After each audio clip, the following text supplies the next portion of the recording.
All right, hello. Welcome to Wednesday night stream time in Dungeon Quest with Droid. And so far, we have Waniak, and we're going to be carrying Rylan, fingers crossed.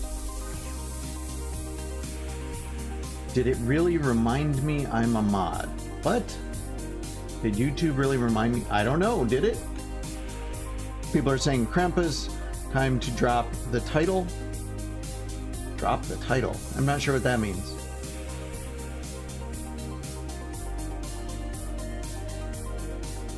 But yeah, so we're gonna do a Krampus or two. We're gonna do some of the top dungeon, and we're gonna just run through all the dungeons. Give a little variety for a snowflake run. Why? Because I'm not grinding this too much.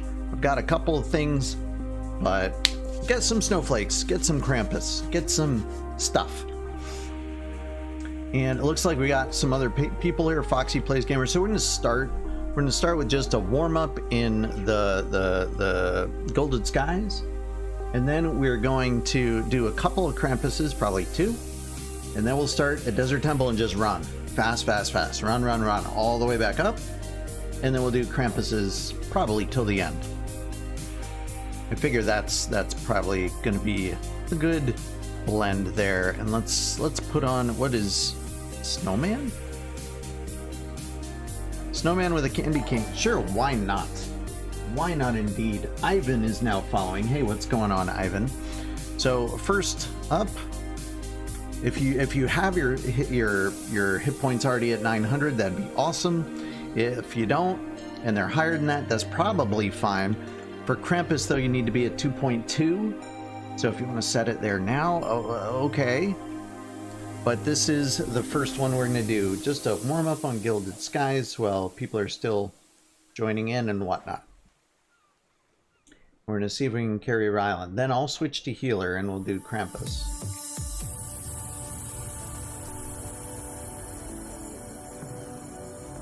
There we go, got Rylan in. Okay, so we got Waniak, DS, Speed, and Fando. And that is... And Foxy! Join Foxy? Who else we got here? Who else is in here that isn't in here? DS ring, Speed, Foxy. Someone else just ran in and then ran out. And then ran in. What is that? Hard to see the names. Gerson is here. And then...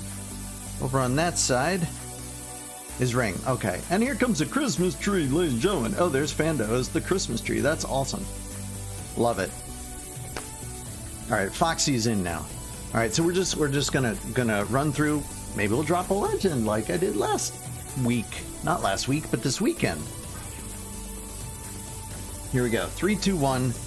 Let's go run. If you're in, you're in. If you ain't, join us on the next one. That'll be Krampus. 2.2 million health minimum. And I'll swap to Guardian. So this should be with everyone doing massive, crazy amounts of damage. We should be able to do this without a healer.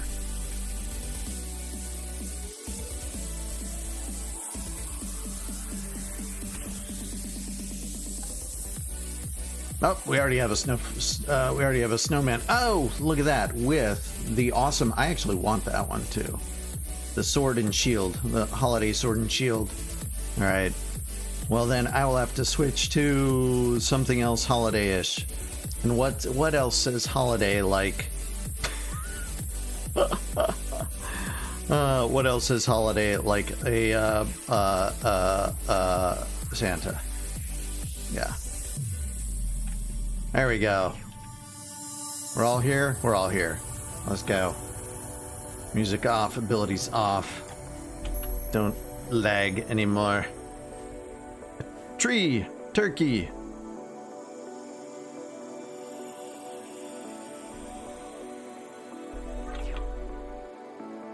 Oh my. They got everyone before I even showed up. I'm always a little late to the party, I guess. Got him that time, though. Yay! Oh, didn't get them all. That was close. I almost walked right through, just like Foxy did. Alright, so ready? 3, 2, run!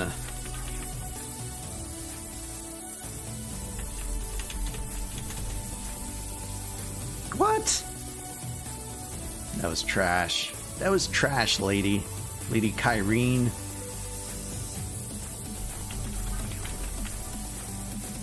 You ain't playing fair, Kyrene. Come on, Kyrene. Oh, I swear that I something. Alright, would have got her. Would have got her, but that's okay. Oh, only let one person in first. Or else you get stuck in the sticky lines.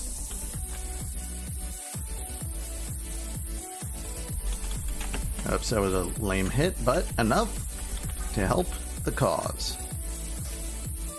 You join next run. Yeah, we're only doing one of these, then we're going to Krampus, and then we're going to run for snowflakes through all dungeons. So hopefully that meets your expectation over there on Twitch. For its falling rank, is that what it is? Uh-oh, why is there some guy just standing there dying? How do you join up? You join up by doing DroydTDR, D-R-O-Y-D, TDR, and you should be able to join from my profile, because I have just follow and join open. It's public lobby.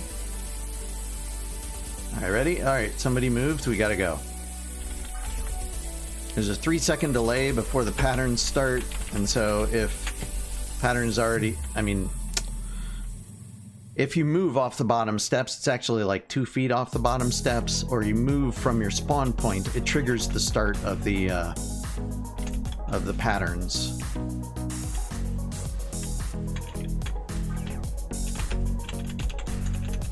No, get my shot off. Maybe it did. Nope, someone else got the shot off.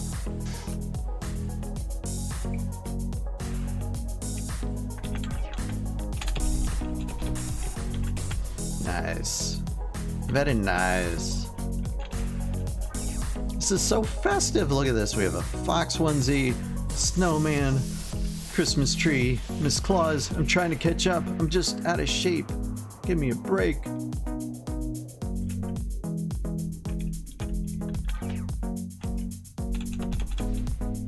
Oh, didn't quite get them all. There we go. Nice. Very nice. Nice and spicy. Nice and pepperminty.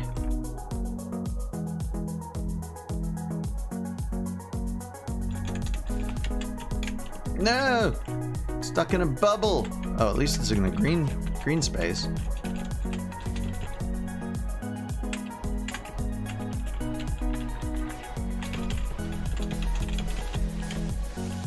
Thought it was over here, but we already got him. Holy! Alright. Junk, I think. Gray, anyways.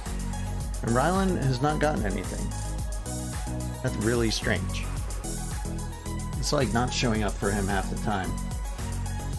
So over on Twitch, I'm just going to type my name in real quick so you can search DroydTDR profile. I'm coming! Yes, that was first. Now we're going Krampus 2 times, and then we're running all dungeons for snowflakes, and then we will end with Gilded Skies and do Krampus till the end, probably. We'll decide once we get there. So I'm gonna switch to healer, and what that means, whoops, everyone needs to get to 2.2 health.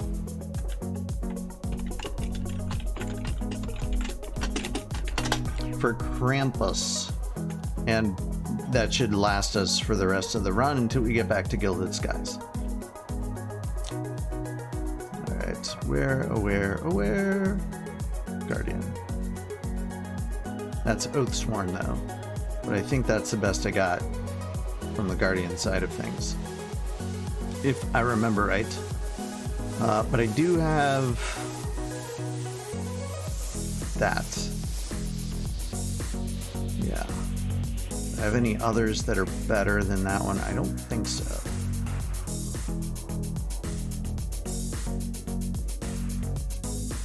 Sworn Mage, Gilded Skies Mage. So yeah, I think that's the best one for me. And then I'm going to change the skill points, and I should be at around 13 billion health, I think. After we sell this gray thing. Yep. Boom. All right, I'm going to reset. Hopefully people are joining. Yep. I'm going to send Rylan in there too. Try and carry him. Hopefully he'll get something.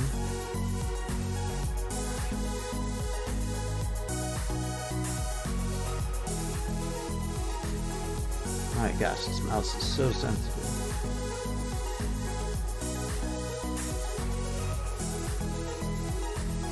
Okay.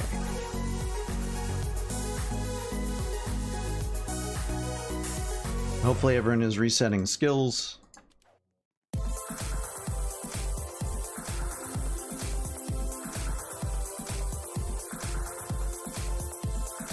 I'll do one there, and then we'll do a bazillion on health.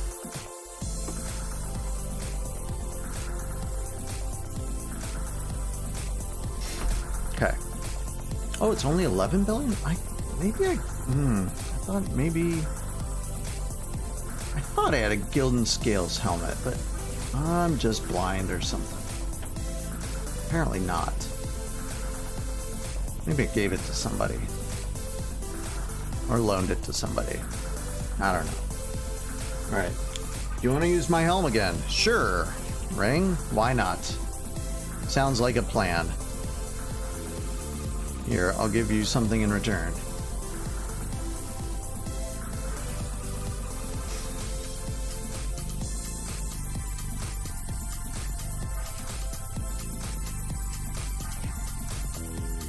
Alright, let's use the new super helm, which showed up where? Where'd the super helm go? There it is. There we are, 13. I thought I got higher than this last time.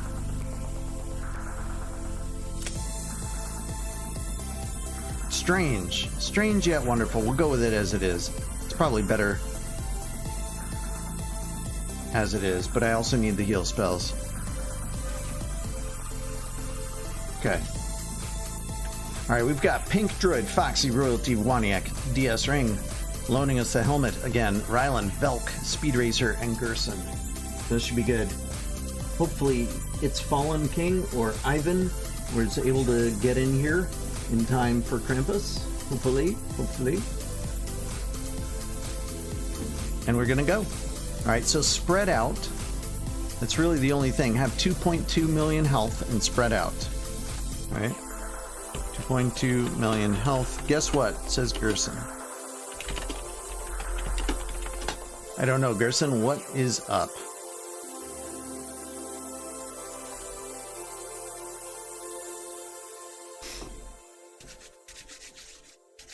.2 and spread out. Trying not to run towards people if you've got those tracking lines tracking you. I know it's hard sometimes. You pick a direction, sometimes you find yourself running towards somebody and you're like, oh shoot, we're both gonna die.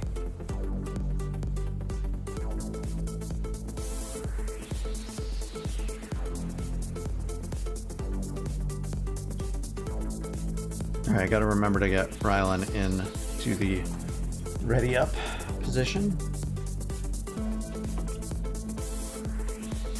And then I'll be... I don't know if we have two healers. That worked out really nicely last time when we had two healers rather than me trying to cover everyone. So I don't know if we have one, but maybe. Alright, Foxy's probably going to be dead. Rylan for sure is going to be dead. Velk will probably be dead.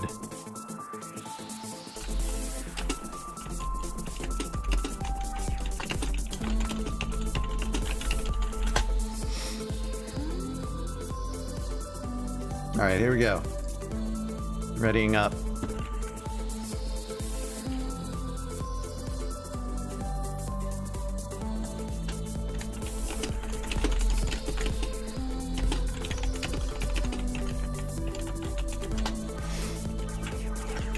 Okay, we'll only do 2 rounds, so you know, change this for a little bit of time.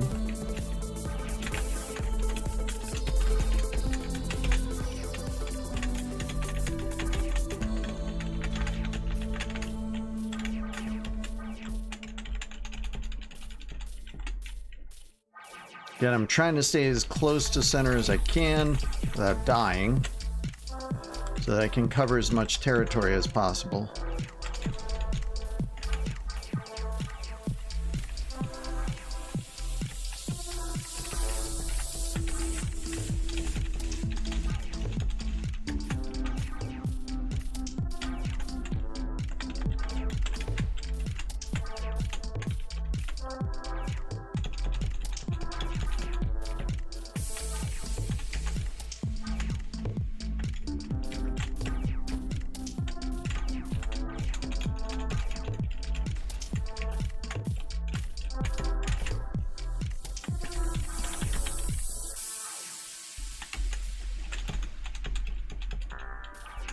Zoinks.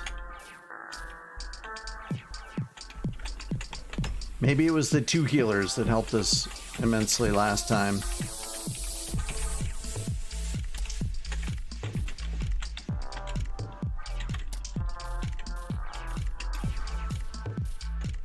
No! Sheesh, that was close. I don't know why I decided to go for that one, but I did.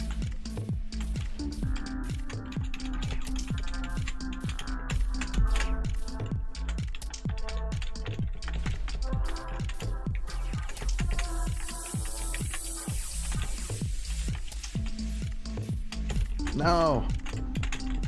I hit the nuke.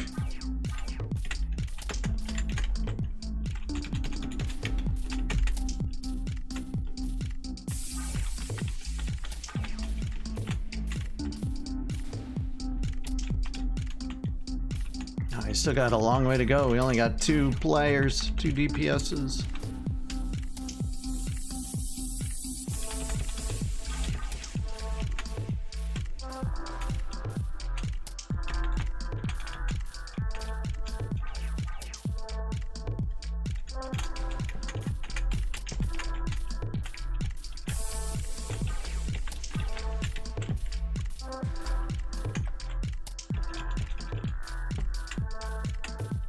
Why does he always go for the healer? It's actually really smart that they do that, but with the big shots, the big triple shots, seems like he always goes for me. Not complaining though.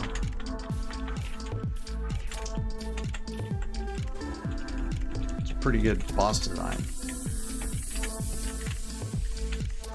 Knock out the healer, everyone else dies.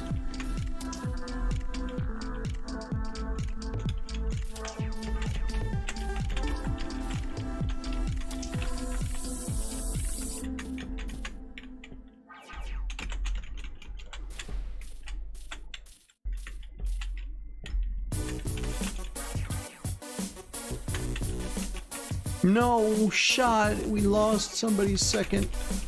All right, we only have 2 hearts left.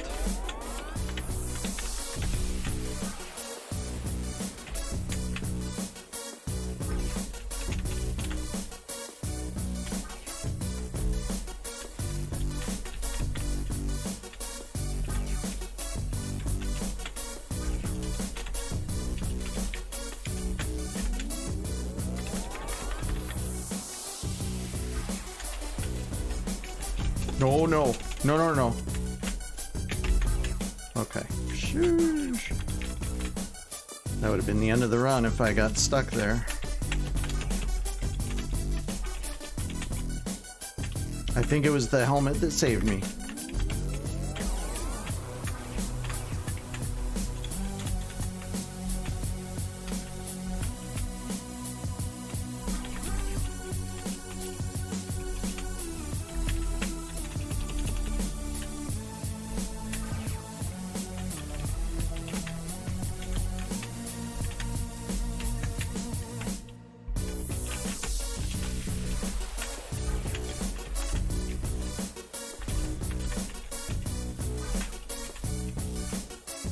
Very close to the end. No, I did it. I didn't. I did it. I think I knocked someone down. All right, well, now there's only one.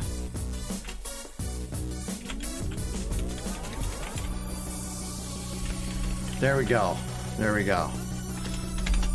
Ring saved us. Waniak saved us right till the end when I walked into a bubble. Whew. All right, we do one more of those, then we go top to bottom.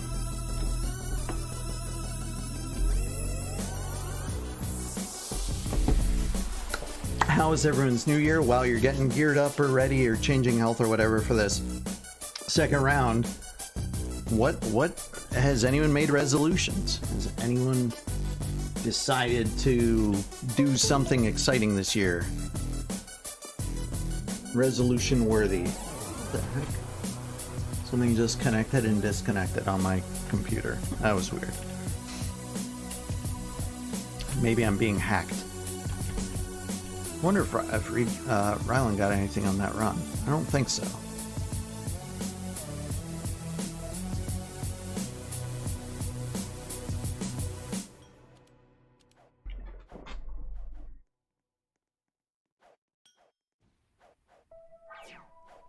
Gosh, this mouse. How does Reed play with this?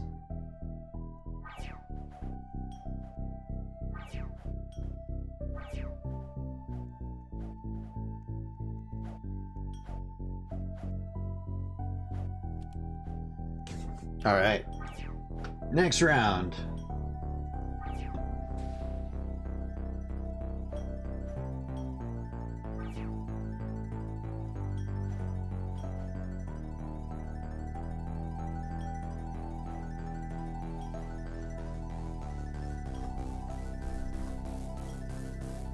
All right, we've got Pink Droid, Foxy, Waniak, Ring, Rylan, Velk, Speed Racer, Gerson, Storytime Santa in the house. He's been grinding like mad. If you haven't seen, he's absolute grind master.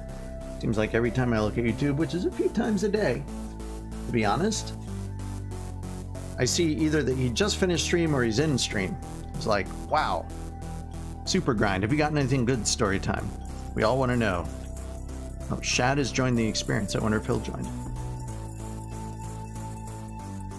Do I have cash to upgrade my legend? You see, I've got 25 billion, so I'm trying to build up some cash.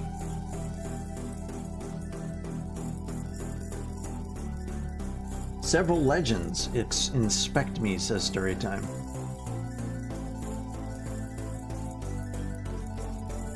Inspecting. What? You still have an Oathsworn, but maybe it's better than some of the basics of the Gilded Scales. That's pretty good, I think. 389 and 150 basically. That's pretty lit. 150? Oh my gosh. Oh my gosh, Storytime. Holy smokes. All right. Here we go. We're going in. Pink Droid and everybody I read. So there we go. Boom.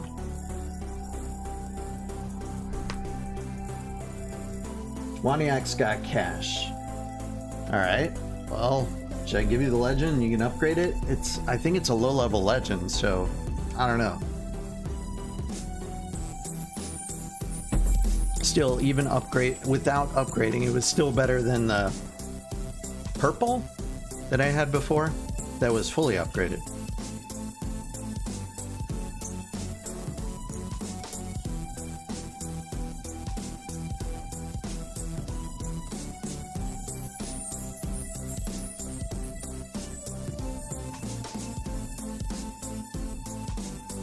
Wait, 142 and 80? I don't have 142. Do I? Not that. No, I have 133 and 80. So this will get me to 146. Is that right? No. This will get me to 141 or something. 141, 142. Right. We're doing Krampus, yeah. So hopefully, oh, you're gonna get probably wrecked. Most people are at 2.2 health, so they can withstand 2 hits. And then after this, we're racing through all dungeons as fast as we possibly can to get snowflakes, and then doing some Gilded Skies and some... Oh my gosh, it started without me. All right.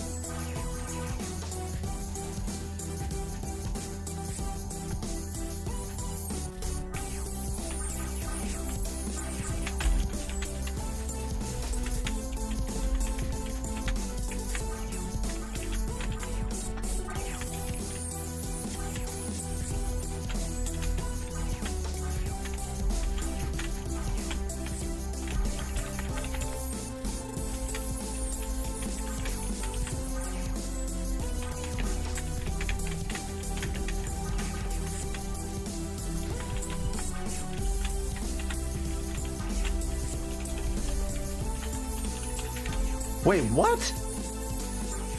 How did I die? That's insane. Okay, well, whatever.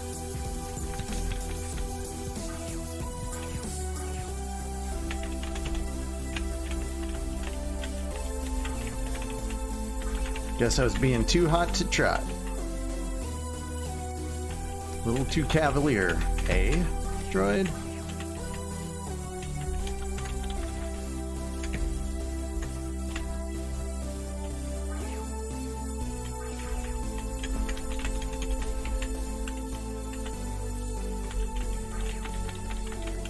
I can't even see how many people are playing or how many people are left, but I think it's far fewer than we need.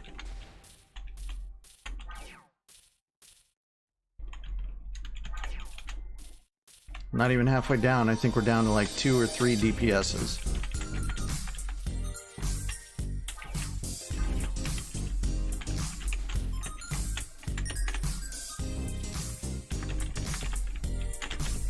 I was trying to keep him alive, but he was stuck.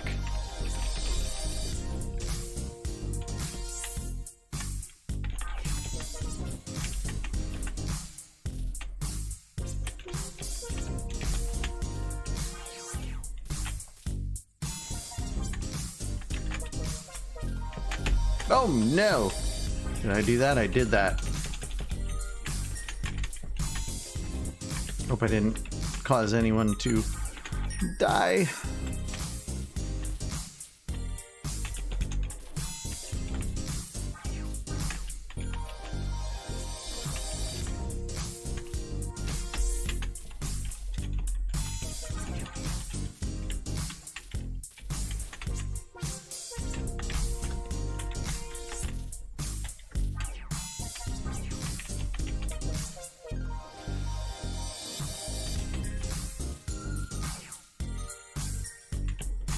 I did it again.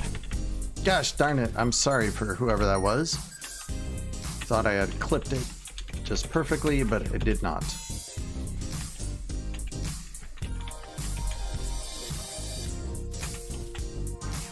Now are we down to 1? Again. Jeez.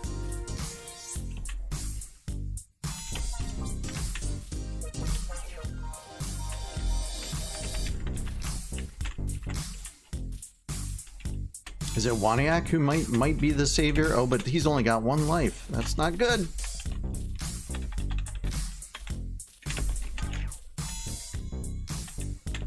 He's got a long way to go too. I don't know if we're gonna, I don't know. This might be an L run.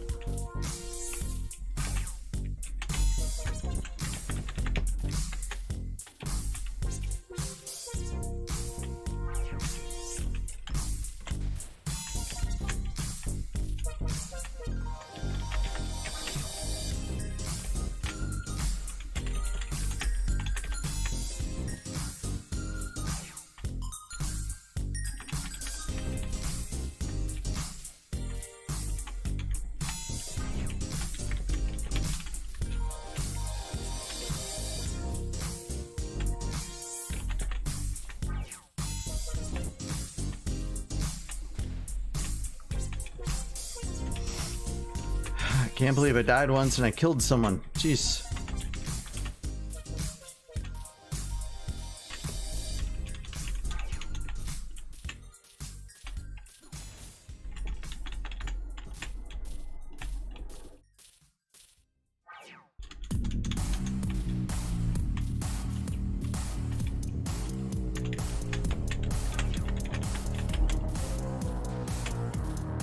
guess he's over here. Okay.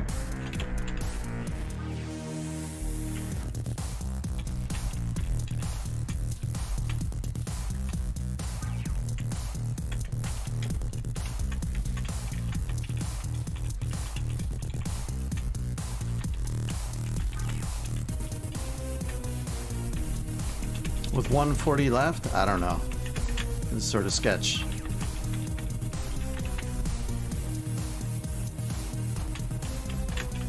Yeah. I mean, I know I blew up one person, and I blew up him. Okay. But still, of like 12 people, why did everyone die so quick?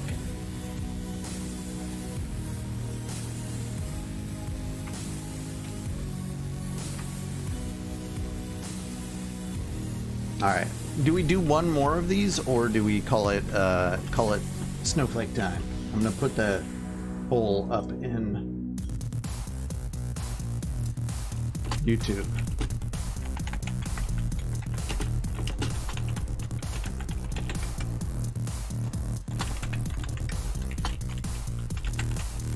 And this is only for one more run. Okay, either we do Krampus one more time, then do snowflakes, or we just start snowflakes now.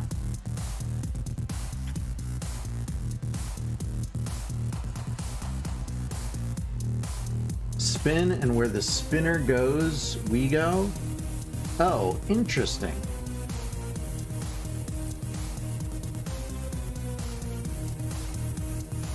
Ring wasn't there. Oh, I didn't know that. I thought everyone was in there, but I didn't see any names on the side, so hard to know.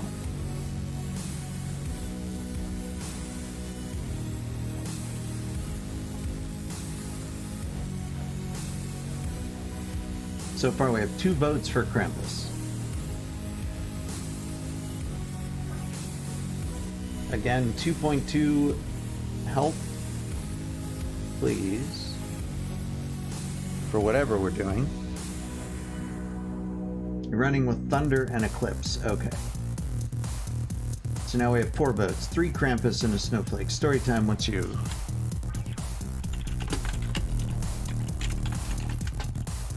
What's your vote? Oh, I spelled it. What's your Voitua? Apparently I can't type fast today.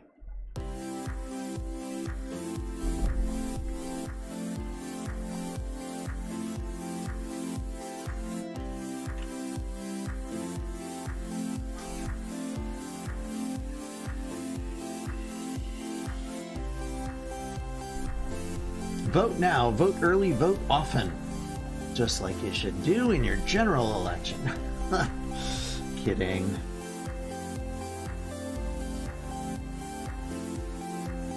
Oh, okay, Storytime already voted on YouTube. Okay, well there's 4 votes. So of the people watching, apparently we have 4 votes. So it's going to be one more Krampus because I'm ending the poll. We'll do one more, then we'll do... by the way, I do like the idea of randomized rolling for snowflakes. So I've got the spinner set up for 1, 2, 3. So we could, you know, do the first 3 dungeons, which one do we do? And then the second 3 dungeons, which one do we do? And we could cycle through them then fairly quickly that way. And maybe go through the spinner twice all the way through. So we'll hit 2/3 of the dungeons. That could be a way to do it if that's what you're... if that's what you're suggesting, Waniak.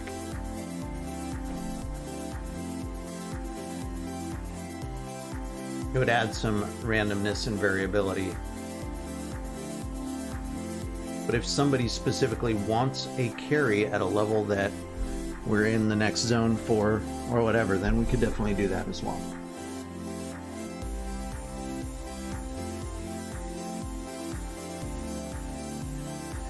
Oh, you meant for Krampus. Hey, what's up, XGO?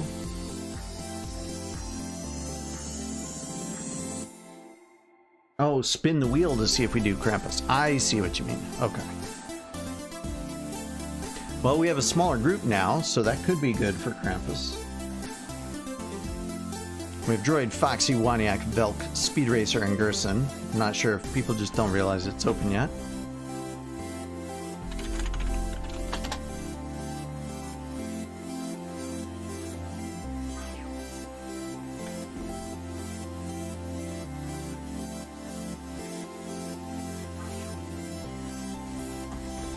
Oh, and Waniak, what do you think? Would you be open to being joined in a voice channel so we can both chat away as we're all playing? There may be maybe one or two others could also join. I don't know. Just toying with the idea. Have to set it up on Streamlabs. Not today, but just like, hey, are you open to that? I'll verify if you're up for it. And then make sure I figured out how to set it up on OBS in the future. If it wasn't like midnight during school nights, you'd be able to. Yeah, I got it. All right. So let's see, Droid, Foxy, Waniak, Rylan, Velk, Speed Racer, Gerson. Here we go.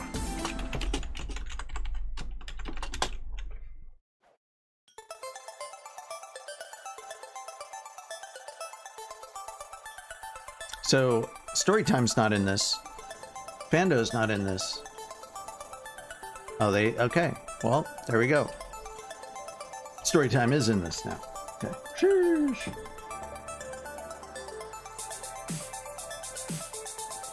EST is a pain. I'm sorry. Nothing I can do about that.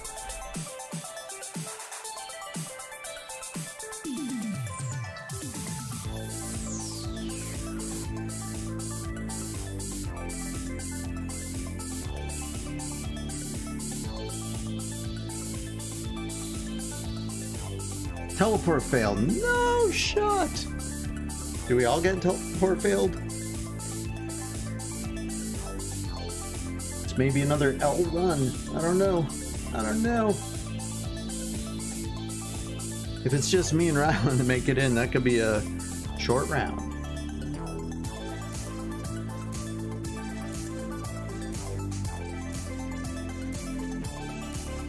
So the fastest run, Steampunk, Winter Outpost, Canals. Actually, I'm not certain, but I think the Odin Winter, whatchamacallit thingy,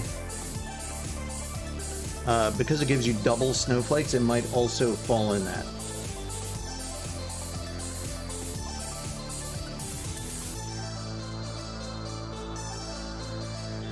YX says, I only do 6.5Q because the game doesn't let me to improve my set.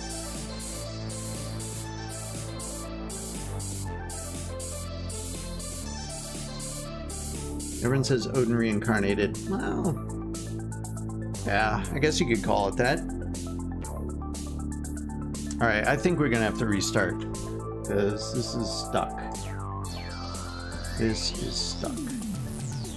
Let me refresh. I'll join an empty lobby.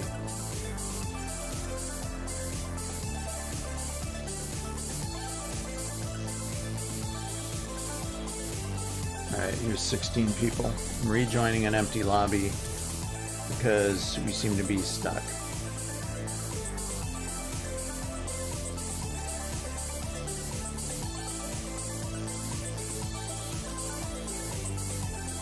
Why isn't it joining now? Is it trying to join? There we go.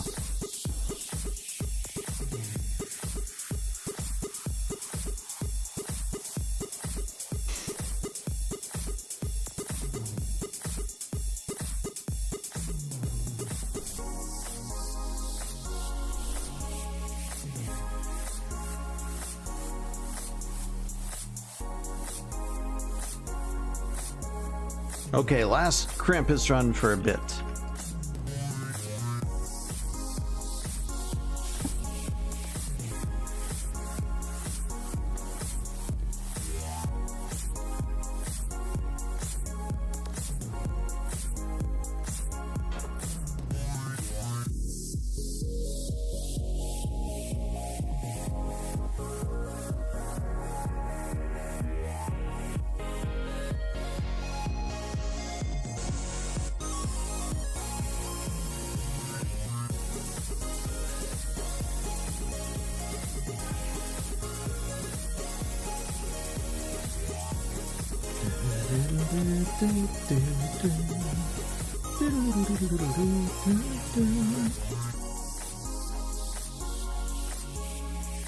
War Wizard Drawl is coming in. Wait for me.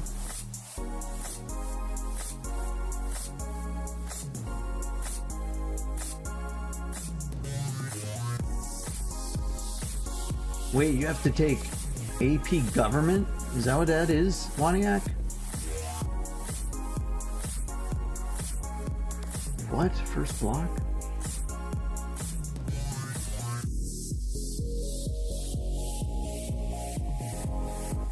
Also, do we have 2 healers? No, we have 1 healer. 2 healers would help. If we have, you know, 8 or 9 people like last time. AP Government. Wow. Sounds like fun. Ish. I don't know. I have never cared about politics. The last 2.5 years, suddenly I'm very aware of it. I had a I guess he's a philosophy instructor, but he was actually like a business coach. He coached people that ran businesses and stuff. I don't run a business, but I was in a subset of things where it made sense for me to take it. Anyways, he used to say, if you don't like politics, be a dog.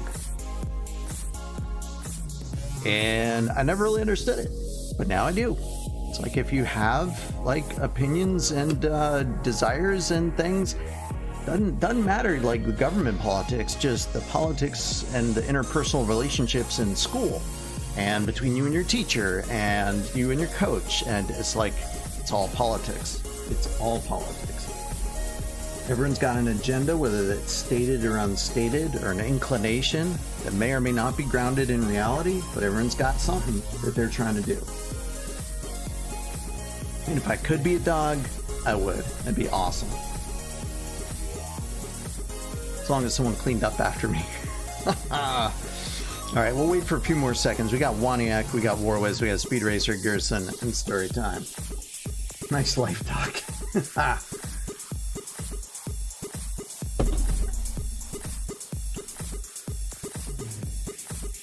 AP World History. Now that's kind of interesting. I don't know. World History is kind of interesting to me. Government?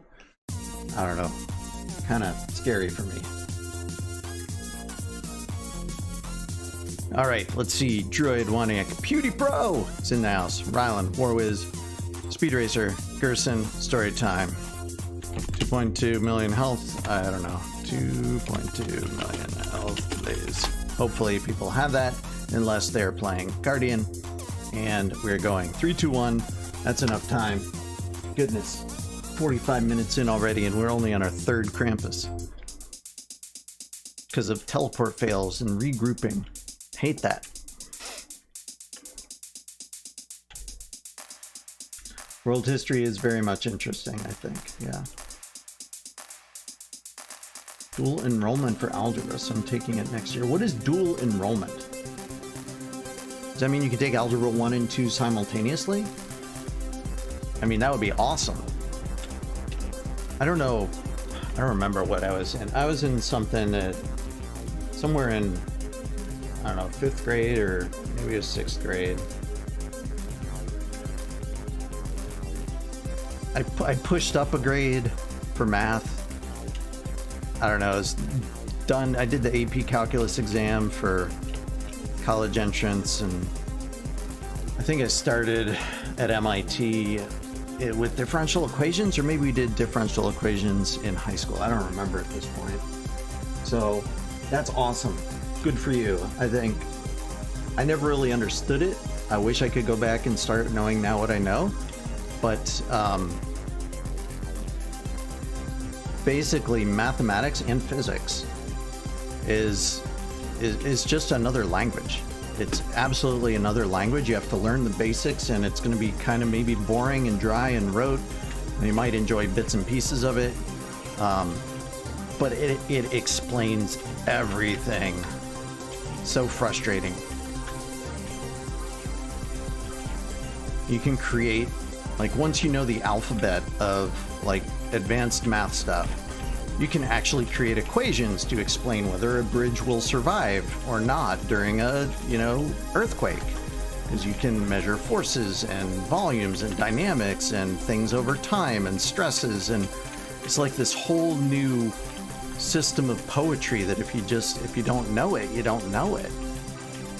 And so people say that math, like, what am I ever going to use geometry for? Well, you might not, but it's the problem solving and characteristics that you need to learn in order to start learning the language that's above that.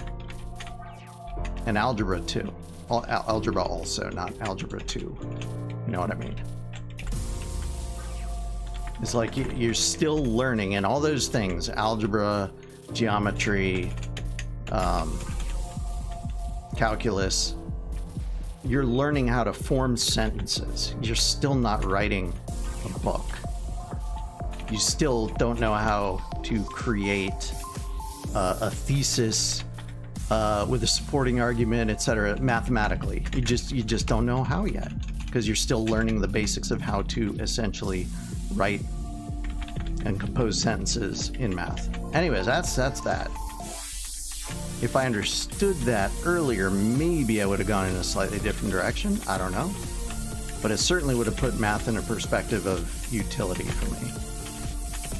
Oh my gosh, it's just me and Warwiz. 2 healers? What?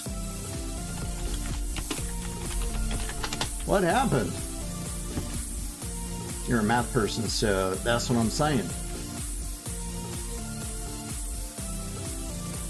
Everyone goes counterclockwise? I guess that would make sense. I just move a little bit off of it. When you have the lines, don't run towards someone else with lines. Alright, well, we're done with this. We're going into some snowflakes. Do math classes together is fun if you see it in perspective.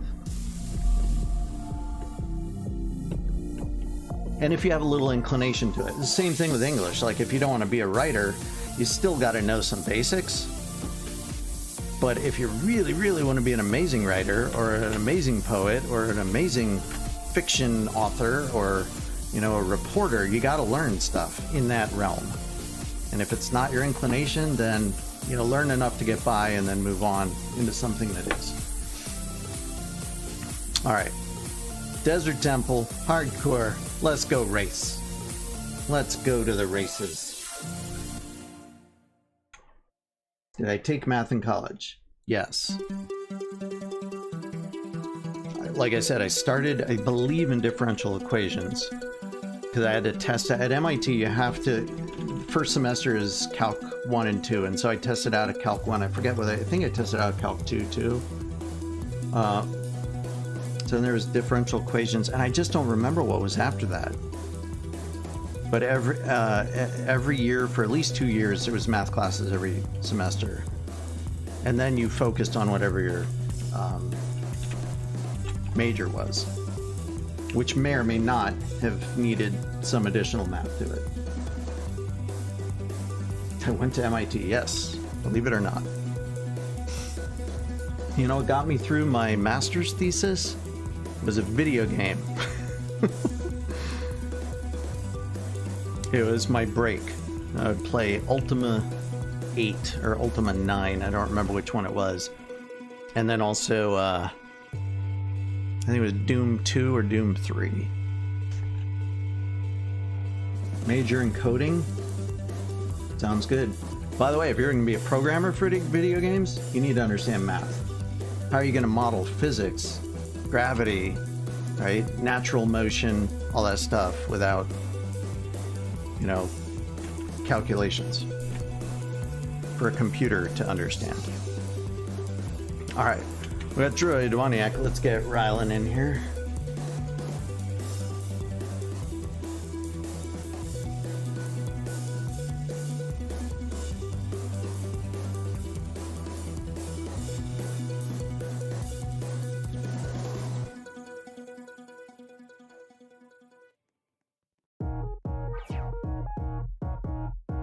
My gosh, this mouse is killing me. I should just change the sensitivity. All right. DroydTDR, PewDiePro, Rylan, Warwiz, Speed, Garrison, Storytime.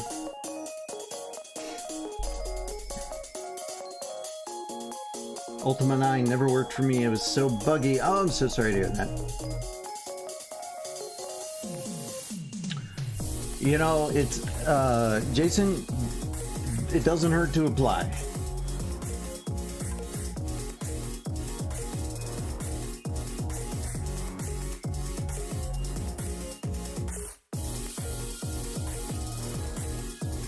Wait, what? I gotta read this from Storytime Santa.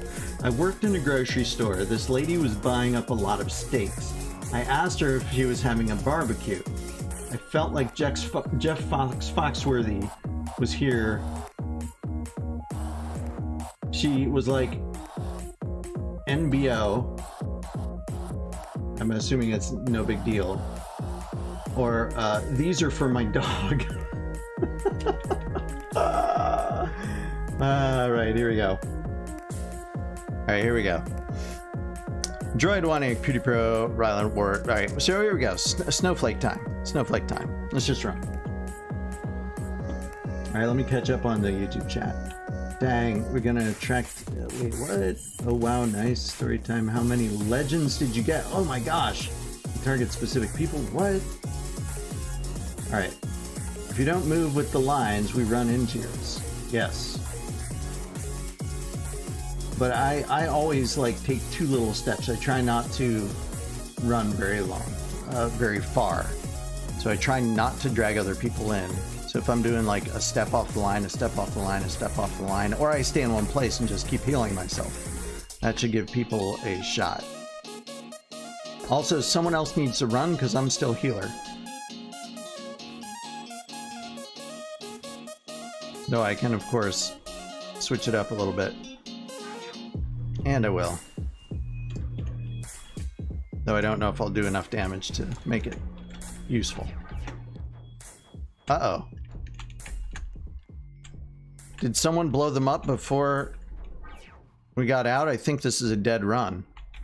I don't believe that people did that. Everybody in here should know you can't shoot before you get out. Okay, well, take 2. You just don't shoot when you're in the lobby, when you're in the loading room. Because if you kill things before we're there, it totally glitches everything. Alright, going back in. I know sometimes it's on accident, but you know, just remember, try not to do that.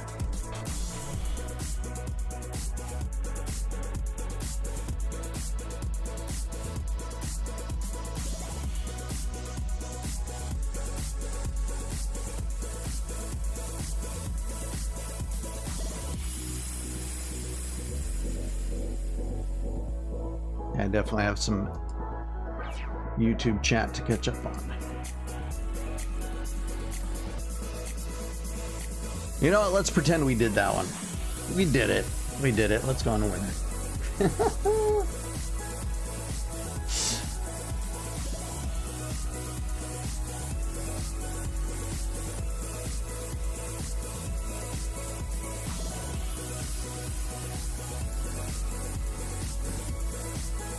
Alright, let's see. What do we say? I'm a math person, droid. You have to end Krampus on a W. I'm gonna join if you want to do another match. No, we'll do some more at the end of stream. How many mage legends do you got? 2? Nice.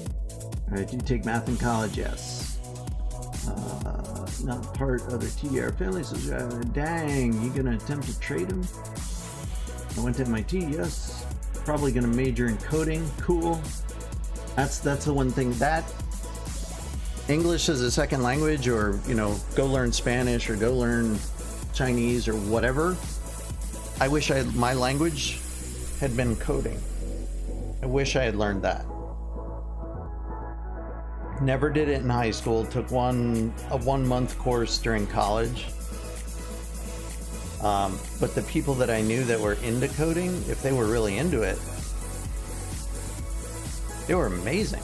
It was so cool to see what they could create. This one guy in our fraternity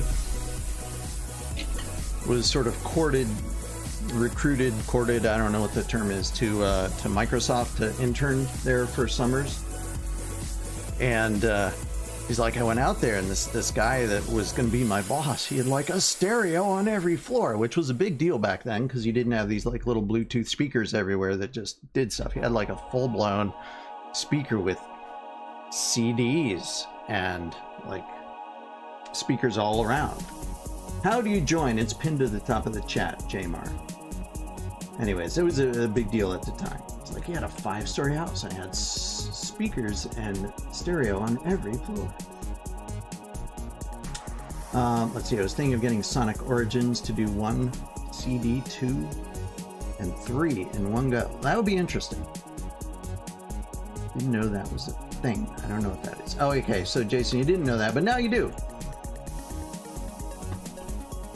Alright, so we've got Droid, Waniak, Rylan, Warwiz, Truck, Gerson, Storytime, Santa. We'll wait 2 more seconds, see if anyone else joins.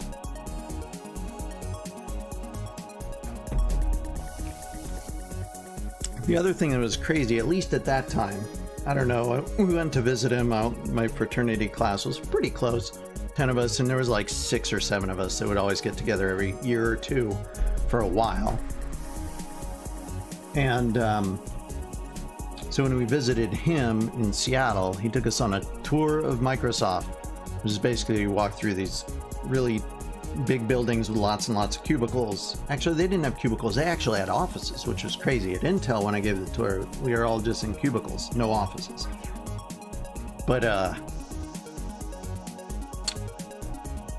what was neat, I thought, was most of the hallways were like wall-to-wall stand-up arcade games. All right, here we go. Droid, Waniak, Rylan, War Wizard, Gerson, Storytime, and someone dropped out. They came back in, and now they're out. Oh, come on, Truck. We're gonna carry you. Where are you at, Truck?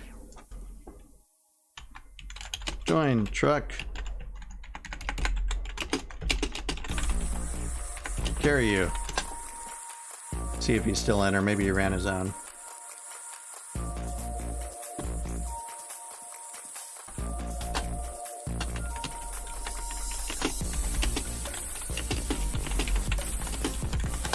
See if he'll join. Maybe he won't. All right, we'll give him 10 seconds. 9, 8, 7, 6, 5, 4, 3, 2, 1. He's not in. Oh well. All right. What's with every story that's like college related or so interesting and sounds very fun to experience? Wait, somebody won a Ho Fund? What? On the DS Guild? Nice. Any HP needs? Not really for this one.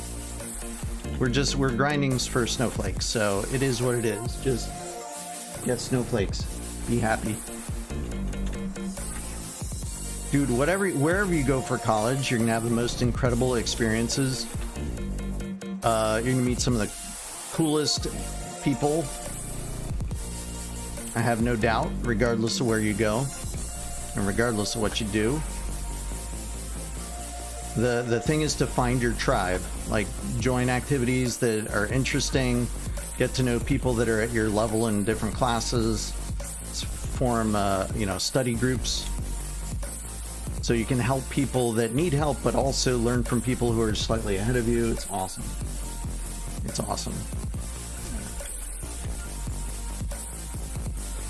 A lot of it, though, does require self-management, like being able to say, well, I could go join this D&D game, and I could then go to this party, and I could then go to this, but I do have, a midterm in 2 days on something I'm not comfortable in, right? So maybe I can only do one of those 3 things. I know a lot of people that have never done crew. Crew's like a boating type thing. All right, nice. I gotta sell those.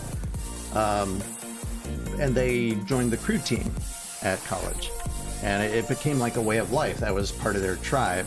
Part of it is because, oh my gosh, you had to be up at like 5 in the morning in order to be on the river in time. But that was not my calling. There's no way I'd be up at 5 in the morning.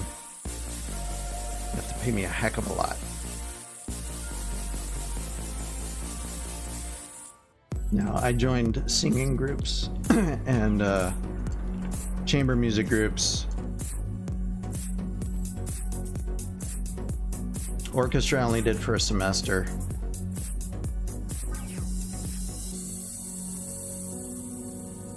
and fraternity. So fraternity, singing groups, etc., etc. That was more my speed, my jam, as they call it.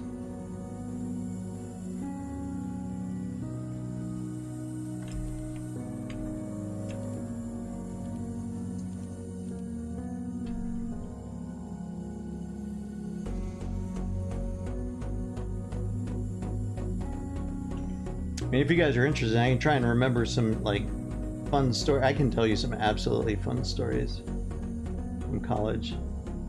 Like they're worth just being like, oh my gosh, that really happened.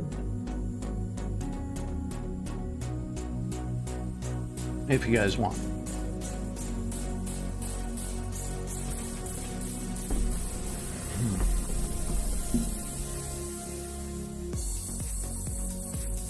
Now in my state, it's 10 o'clock. Yeah, and there are interesting people everywhere, actually. It's just in college, you have them so densely concentrated, you don't even have to look far. You can like trip down the stairs and find 5 cool people. And probably 3 people that you never want to talk to again. But, you know, it's just such a highly dense, easy to find your tribe. Like once you're out in the working world, you have sort of your colleagues that are your similar age, but finding people that are outside of work is more challenging.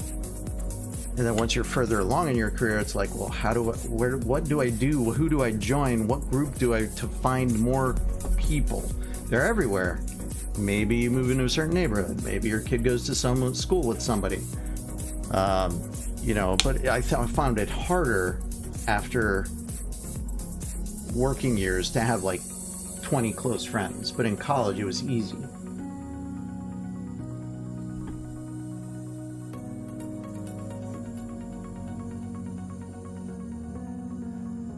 All right, here we go.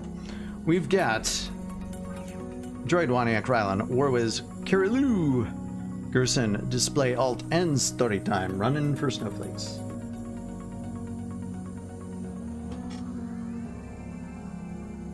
(1:05 a.m.) All right, here. This is a good. I think it was a good story. My fraternity class. This is kind of funny. Every year, the fraternity class, the freshman class in our fraternity, was responsible for going out and getting the Christmas tree to decorate the fraternity house. And so we decided, in our wisdom, that we would go to Canada. I don't know how we were able to do that. I don't think we all had passports, but we decided we would go to Canada.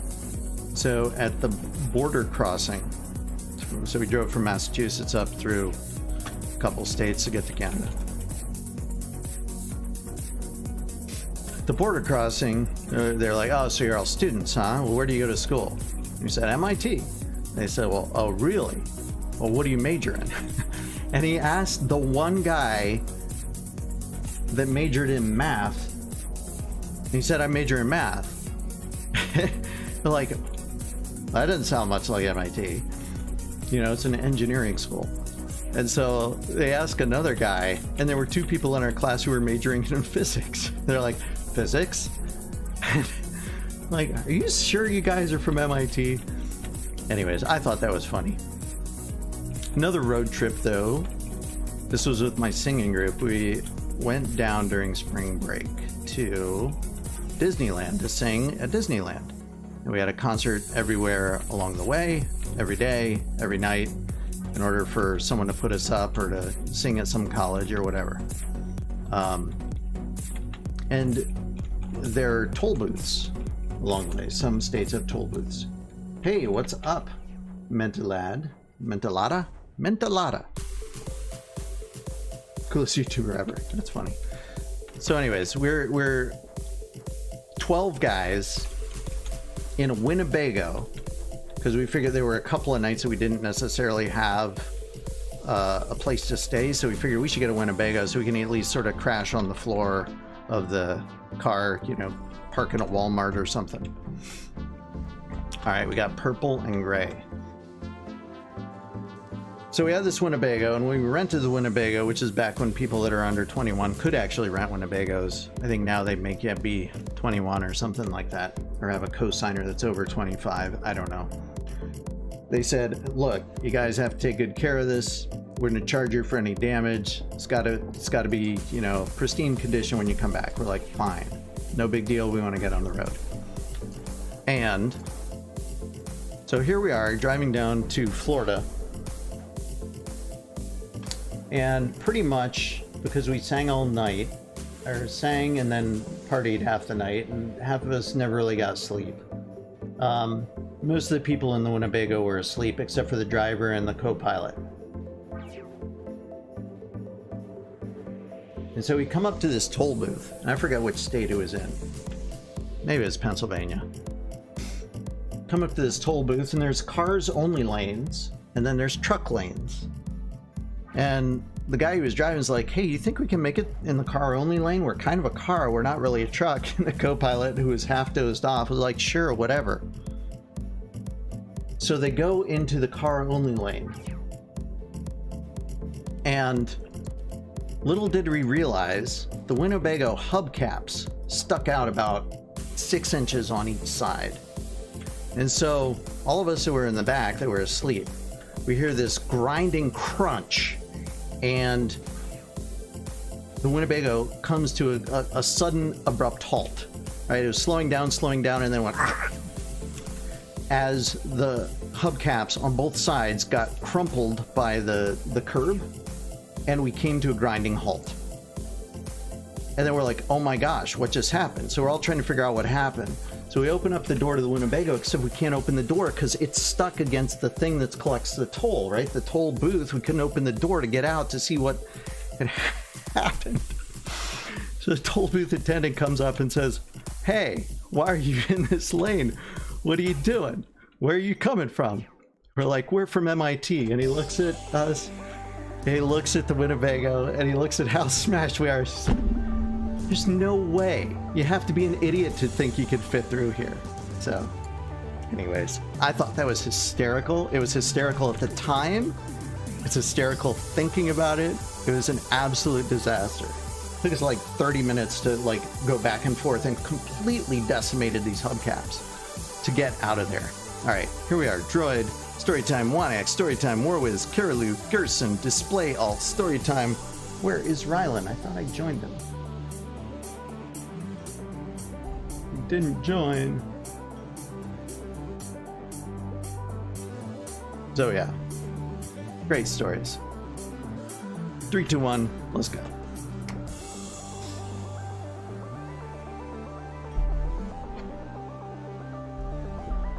We're from MIT. Here, we'll prove it to you. We'll be absolute idiots with no common sense. Yep, that's it. That's how it works. Love your live streams, Julian, says Mentalada. Very open and chill YouTuber. You're not afraid to be yourself. Sending love from Australia. Thank you so much. That's very thoughtful, very sweet. Oh my gosh, somebody's way ahead of me.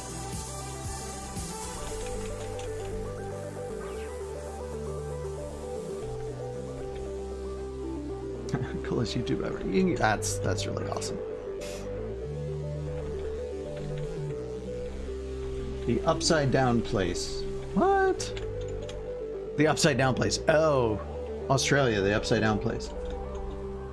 The attendant would be like, don't learn physics at MIT. Don't learn common sense at MIT. Yeah. Clearly, it did not sink into our brains. I don't know. There must be things at other schools that have similar clubs. There was an Assassin's Guild, which was really bizarre. Basically, I think they played darts all over the campus, little dart guns. All right, he's got that. There were just any type of club you could think of. There was a club for it. There was a lot of exploration clubs, I guess you could say.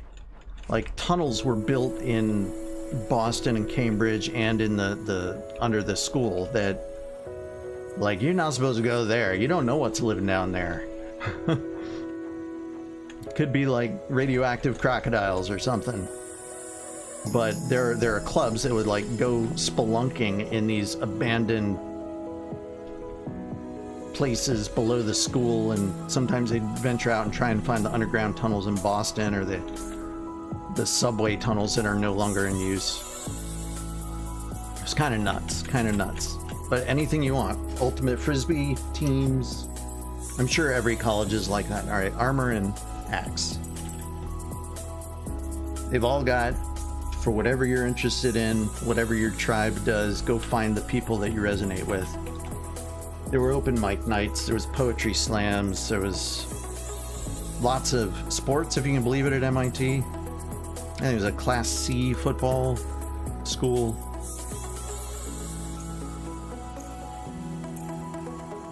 I don't know classes. I never went to the football games, but it was an actual competitive college league.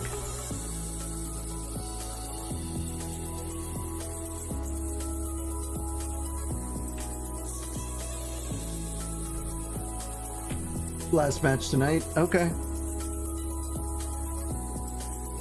Well, I hope you will join us for a couple of snowflake runs and then another couple Krampus, says Mr.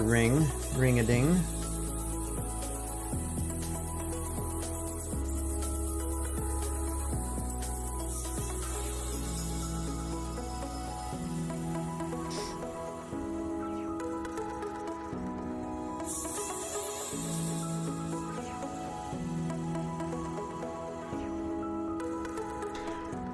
There's also, at least at MIT, I don't know if you didn't make it hardcore. Oh, did I not? I'm an idiot. Okay, let's leave and do it again. You're right. I blew it. Rejoin, please.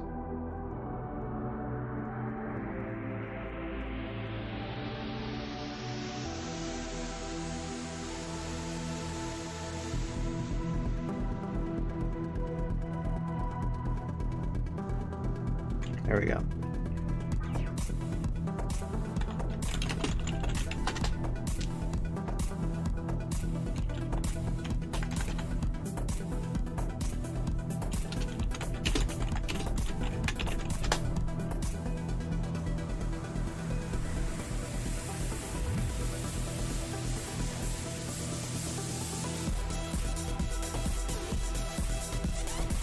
What other thing? Oh yeah, there's also a group of students. They called it hacking.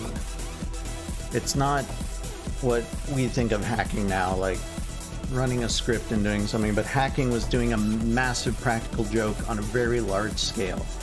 Like you go to the Yale-Harvard football game, and in the middle of the, a tense moment, you hit a button and a whole bunch of balloons pop up from the field in the middle of the play, right? That, 10-foot round balloons that say MIT, right? That's hacking. You went and disrupted another experience to show how awesome MIT is, or whatever. It takes a lot of creative engineering ingenuity and stealth to do stuff like that, but that's a thing that was done. I'm sure other colleges do stuff like that, but let's see. Droid, Storytime, Wanack, Ryland, Warwitz, Phantom, Carolou, Gerson, Display, Alt, and Storytime. So, while I was there, or it might have been the year before, I think it was while I was there, maybe the first year even,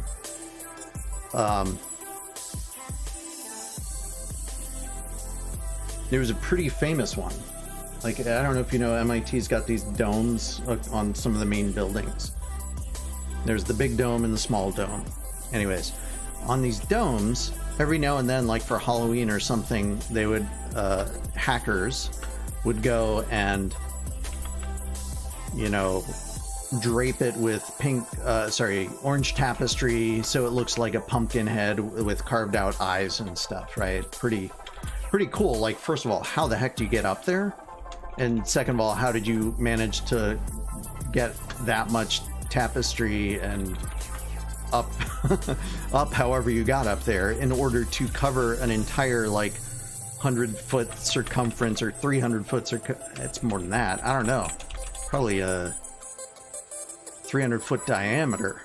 Not diameter. Yeah, diameter. Type dome in order to get that to happen. Anyways. The hack that most remember was someone took a campus police car, disassembled it, and reassembled it on top of the Great Dome with lights and sirens flashing. That was insane. You know, hundreds of feet up in the air on top of this humongous dome. There's a police car. I don't think they put the whole engine and everything when they reassembled it. I think they only took the body and the structural frame to hold the body together. But holy smokes. That's some ingenuity right there.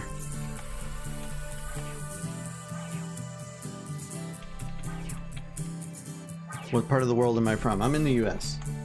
And you are in Australia. I understand that. So I'm talking about one of the university, the university I went to.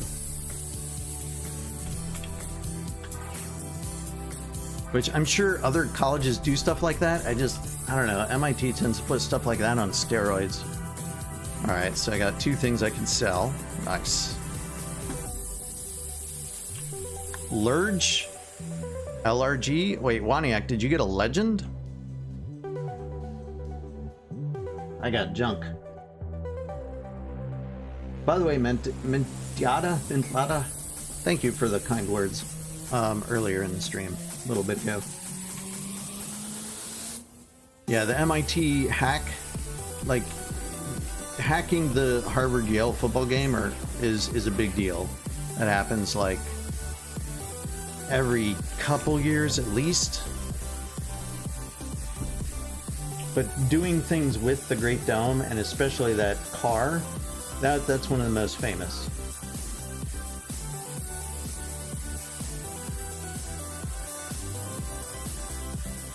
And it's now to the point that I don't even remember if it was during my years or just a little bit prior to it.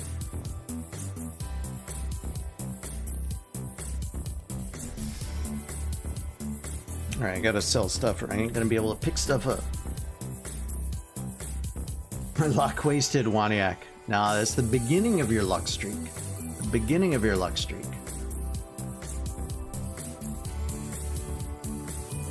Say, this is the start of something new for you. Winning legends on a regular basis.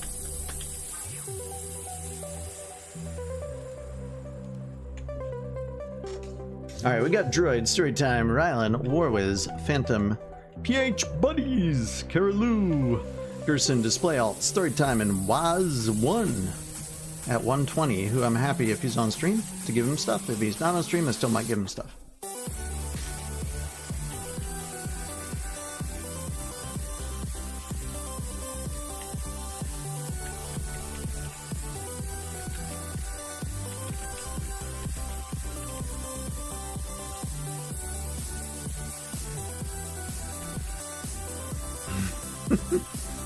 Wasted death? No. It's the beginning of many more legends to come, sir.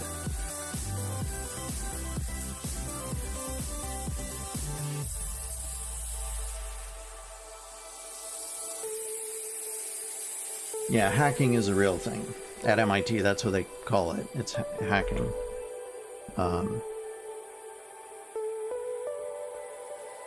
Most other places would call it elaborate practical jokes, I guess. 1,000 off from God potential. Ugh.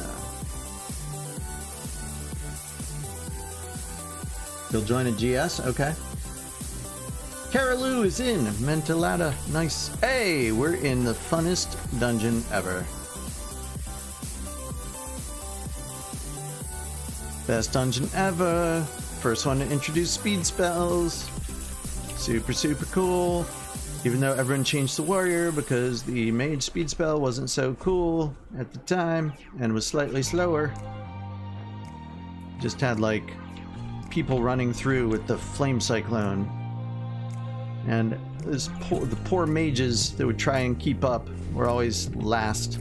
Got burnt in the fire by the time we got to the boss.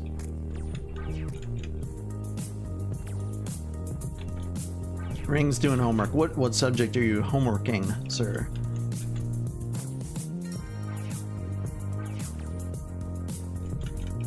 Do I ever participate in hacks?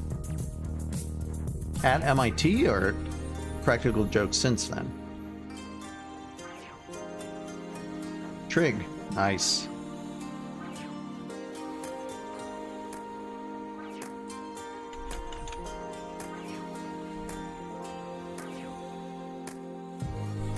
Trigonometry, that's like sines, cosines, tangents, things like that.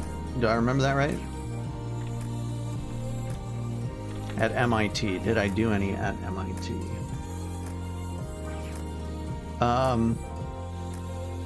Trying to think.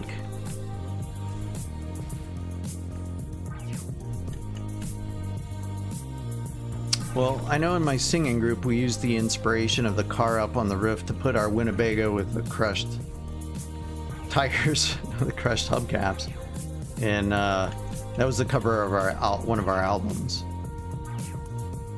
We called the Winnebago the Bagel, and so it was songs from the bagel. And we had a picture of the dome with Winnebago on top. All right, we can get rid of some of this stuff. Nice.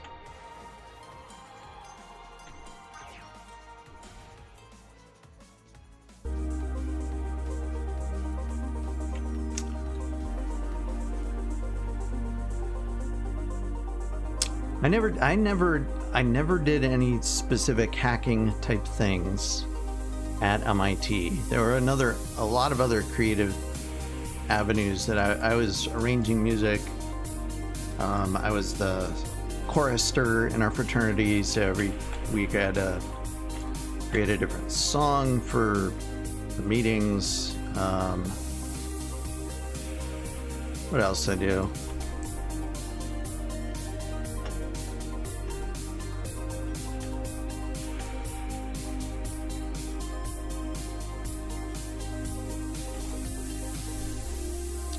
I did video production for the singing group a little bit. What was that? That and a helmet, right? Yeah.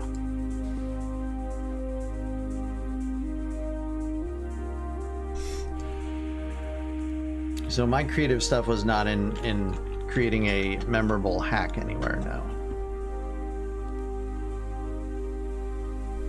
There are other dorms and fraternities and things that have their own traditions. Come on. There was one dormitory that every year does drops a piano off the roof of their dormitory. I don't know how or why that came to be, but that was a thing. So, you know, you have lots and lots of people there, drop a piano off like a 10-story building. It's pretty exciting to see. I went to one of those. There's another dormitory that has I think they call it steer roast, where they have one or two, either cows or pigs. I don't know if it's pig roast or steer roast, but they would roast it all for like 2 days over a spit and then have a big party. That was a good time. Let's see. Droid, Storytime, Waniak, Ryland, Warwids, Phantom, PH, Carolou, Gerson, Display, Max, Storytime, and Was One. Are you in? Are you in our stream? If so, type something. Don't sell. Why? Ancestral Mage. It was a green though. I've got a blue and a purple.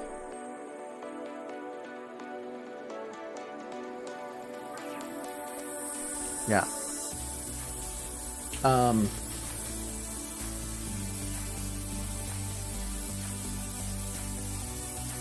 Oh, there's a sodium drop. I don't know who does that, but there's every year there's a group somewhere. I don't know if it's a fraternity or a dormitory or what, They get a big thing of pure sodium and they drop it into the Charles River, and it's like the biggest explosion you've ever seen without being, you know, devastatingly lethal.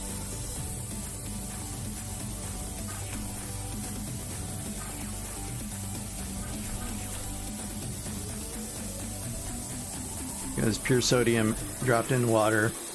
Big, fast chemical reaction.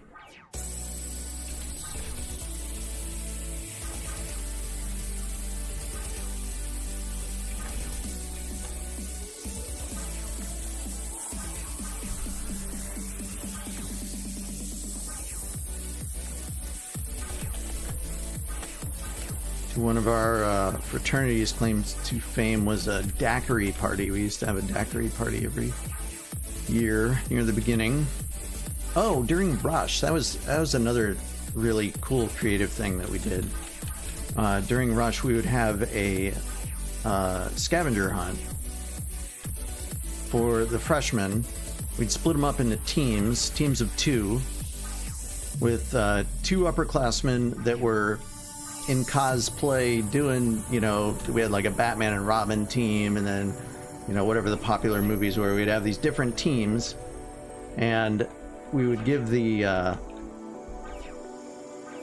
freshmen that were being, you know, recruited, rushed, whatever you want to call it, we would give them a list of things and places that they had to go. Oh my gosh, we missed a whole group. I thought everyone looked at that corner. What?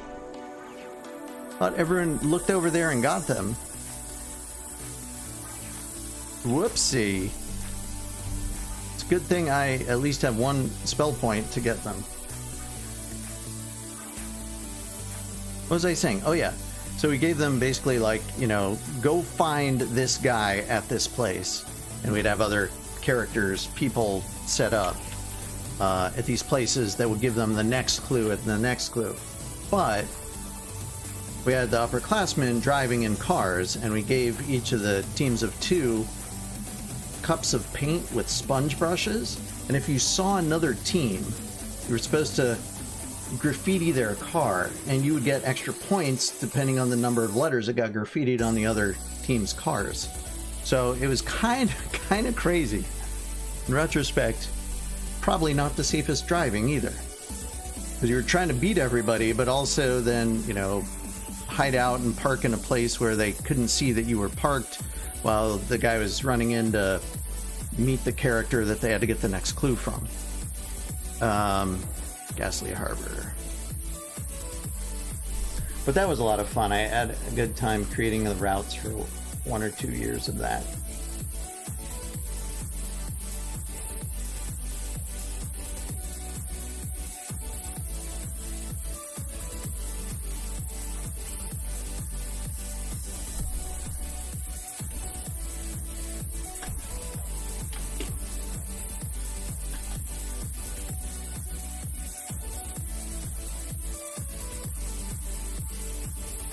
I don't know why I'm chatting all about college today, but apparently that's what's on the brain.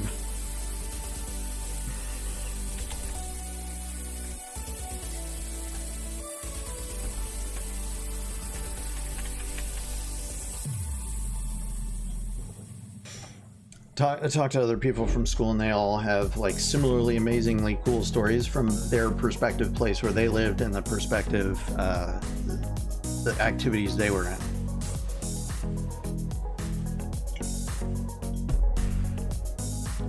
College is fun. You got to remember that you're there to basically give yourself a stepping stone into a career path. You can have fun with it and then graduate and not have a job and move it back in with your parents, which is generally not recommended. Your parents don't want it and you don't want it. Greatly destroys your social life, by the way. So not the best path to go on. So let's see, I'm gonna read this and I'll give you life advice around that. So Droid, Storytime, Waniak, Ryland's Storytime, Warwiz, Phantom, Carolou, Gerson, Display, Max, Storytime, and Waz. All right. So you got to remember the reason you're at college is usually to get to a base level of learning that you're hireable at a reasonably higher starting salary than somebody who's just out of high school. If you see that as the purpose of college, it puts a lot of other things in context. For example, what are you going to do during the summer? What are you going to, are you going to go back home and like chill with your friends and swap stories and work at McDonald's? I don't recommend that. I'd recommend sometime middle of your freshman year, just after Christmas, January, maybe even in the fall, you get familiar with the career counseling office. Because every university I've ever heard of has a career counseling office, and every one of them has employers coming to recruit from that college, and almost all of them have internship opportunities, some of them very well paid.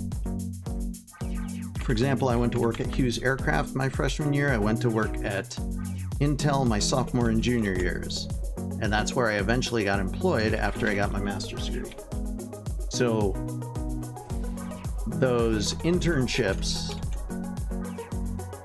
really make you more marketable, and you can, if you like the company that you worked at during the summer, then you know there's a better chance you'll get hired there if you kind of network and get to know bosses and impress them a little bit.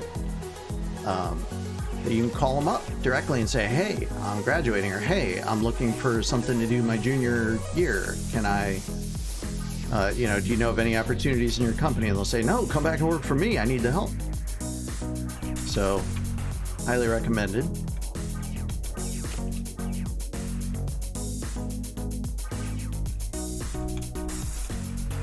By the way, not that working at McDonald's is a bad thing.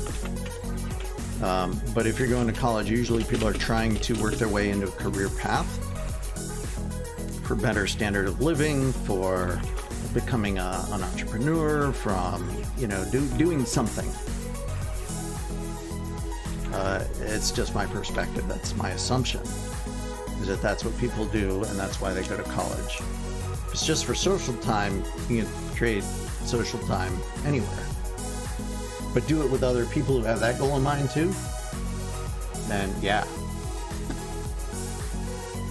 Now you will find some people that are total slackers, but they're brilliant, and so they can go do everything except for school and still pass, still get a degree. Because they either know how to cram, or they already know. Like, they're just smart. They understand how to take the tests and pass the exams and write the papers. And somehow they just, I've met some people that are like that. They're like, oh, I get it. And then they know it. It's like, gosh darn you, I had to work on this for hours and hours and hours, and you just get it. So frustrating. But once you get it, you get it. So some of us have to spend hours and hours and hours, and then have 16 people explain it in different ways before we get it. That'd be me.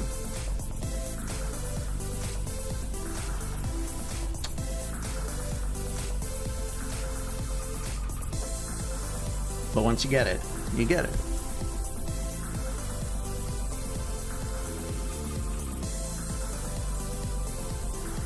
And I never really understood. Some people say you learn the most during tests. I never really understood that, but it was actually true. At least in some of the classes at MIT, I'm like, oh, what degree did I get? I got two bachelors, one in music, one in material science, with a focus on electronic materials and semiconductors. Then I got a master's in semiconductors and semiconductor failure analysis, which is why I went to work at Intel, because I already had interned there for 3 summers, and so that was a natural stepping stone. Top of my high school class, I probably was in the top 5, but my senior year of high school I went to an arts school, and I was not top of that. I was pretty close. But if I'd stayed at my regular school, I probably would have been in the top 3 to 5 out of I don't know, maybe 500 students, 1,000 students at that school. But the art school only had like 300. I was probably in the top 10. I don't know. Droid Storytime, Waniak, Ryland Storytime, Warwiz, Phantom, Carolou, Gerson, Display, Max, and Storytime. So how to get in MIT? I don't know. My guess is they needed reasonably smart people. They wanted to diversify their student body, and I had some volunteer stuff. I was relatively ahead in math, and I was a viola player. So you throw all that together, and the admissions person's like, oh good, the orchestra needs help. Maybe we can give him a scholarship for lessons so he'll stick with music and help diversify the student body because he met the academic requirements and the test score requirements. That's my guess. I don't know if I'm very smart, but I know when I don't know stuff, I now know how to study, which I never did until I got there.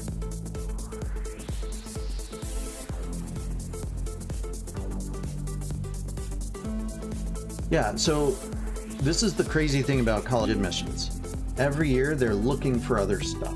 I mean, there's usually some basics. I mean, I think even during COVID, they got rid of the requirements for ACT and whatever the other CAT tests and whatever the heck the normal tests are. I think some colleges just waived those requirements, which I think is insane.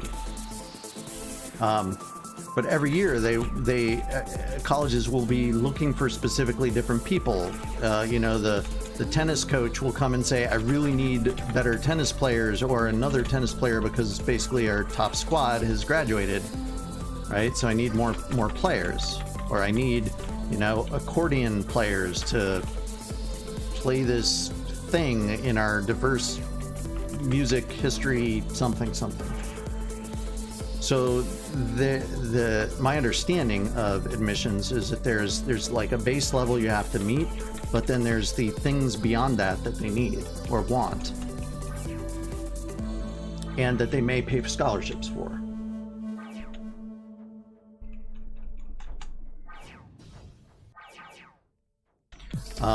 In fact, there's a college admissions helper. I don't know what you call him.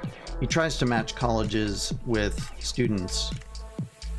And I spent a lot of time with him way after my job when I was an alumni person for MIT, because a lot of the people that I was working with in the MIT organization were like, my kid's going to college and we need financial aid, but I make too much money. How are we going to get the college paid for? So anyways, this guy I met here in the area where I live, he's like, oh, I used to be an admissions officer, like 7 different universities across the country. Now I run this business where I try and connect universities and specific things they're looking for in order to try and match funding money with people's situations. So he's like, do you know that there are universities in Georgia that will pay for people to come from Washington State if they're female, they play ping pong, and they're from Washington State? You'll get a full ride to this specific university in Georgia. So if what they do and what they're known for is what you're interested in, this is a good place to consider applying, and you might even get, you know, a full ride or a partial scholarship. So there's some universities that actually do that. And it's kind of useful if you have someone that can navigate you through those situations, which I had no idea that those types of people even existed.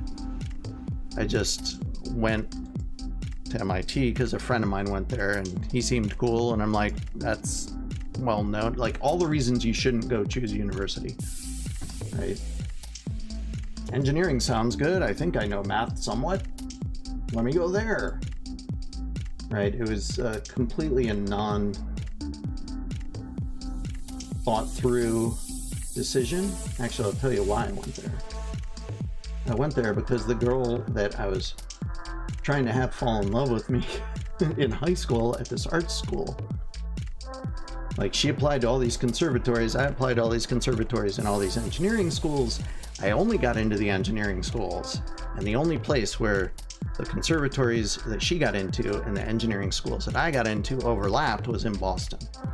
And so I was hoping she would choose the one in Boston. So I chose MIT because if she did, then I would be, you know, a 30-minute walk away.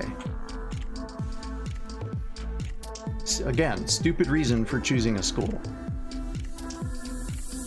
And yet, I'd be lying if I said there was any other reason. I mean, yes, a couple of friends had gone there. Yes, it has a reputation.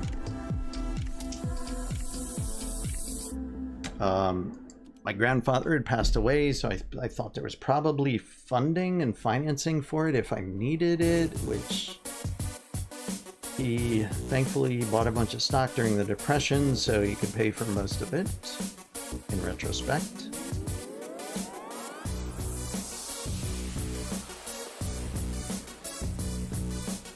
College is insanely expensive these days.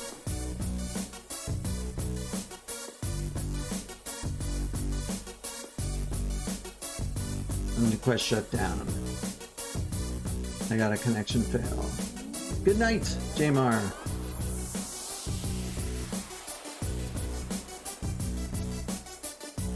What is my favorite subject? My favorite subject was electronic music production. I'm sorry that this is coming so late. I'm catching up on chat. Yeah, you have to have decent grades. You have to have decent test scores, usually, if you're trying to get into some of these colleges. But like I said, during COVID, they even waived some of that. My favorite subject, my favorite class was electronic music production. However, the one I spent the most time learning was Introduction to Solid State Chemistry. I was failing at midterms. I failed the midterm. And then I aced the final. And that's when I learned to study. And that's also where I learned that, yeah, the most, like, you can sometimes learn the most out of a whole semester while you're taking the final.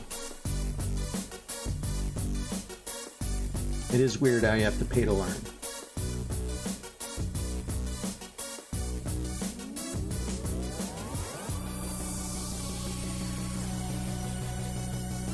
Have you seen where they make floppy drives do the Star Wars Imperial music? No, that would be awesome. I'd love to see that. All right, let me get Rylan in and then we'll run. Gosh, where the heck is the cursor?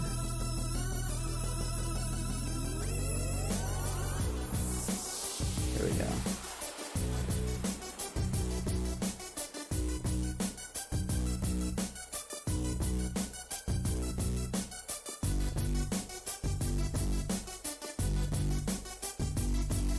Floppy drives? A whole lot of floppy drives. Their loading sound is each note. Oh, really? That's fantastic. All right, Droid Storytime, Waniac, DS, Ring, welcome back. Rylan, Storytime, Warwiz, PH Buddies, Kirilu, Gerson.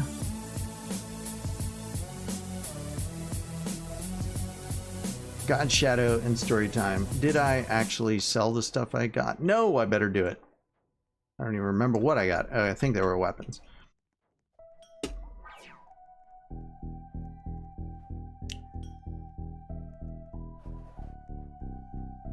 Another thing about MIT that I thought was really important is that at least it used to be this way. I think it's slightly different now, but it used to be your first semester. So the first half of the year, they're in semesters. I know other people do trimesters or other things. But their first semester freshman year was pass-fail. So you'd either pass the class or you'd fail the class. There was no in-between. Storytime said after the stream, you send me that link, absolutely. Especially if it's on Discord, send me the link. I want to see that. If you need help cleaning your inventory. If you want to be my guide, like I haven't cleaned it in a long time because I haven't gotten the Xbox character that's my alt. I think he might be already full of 3 sets of uniques from every dungeon. 2 mage and 1 warrior from every dungeon, I think. But I haven't done it to verify to see what I could drop from this one, from this inventory.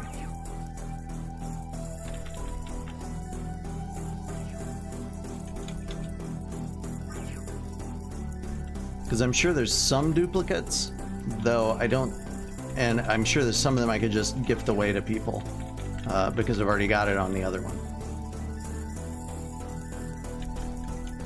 If you fail a class, you get no credits. You don't get enough credits, you won't have enough credits to graduate. So you do want to pass, but it was fail / no record. No record that you ever took the class. And no credits towards graduating, and you had to have a certain number of credits in order to graduate. So that was the way it used to be. I don't know if it's that way anymore. Okay, great. Spell. Bomb spell.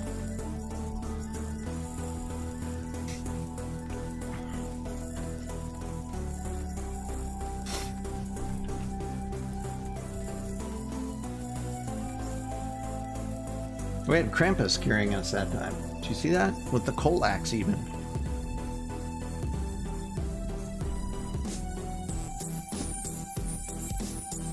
So what that allowed you to do was to basically learn how to integrate into the university with a little bit of pressure taken off grades.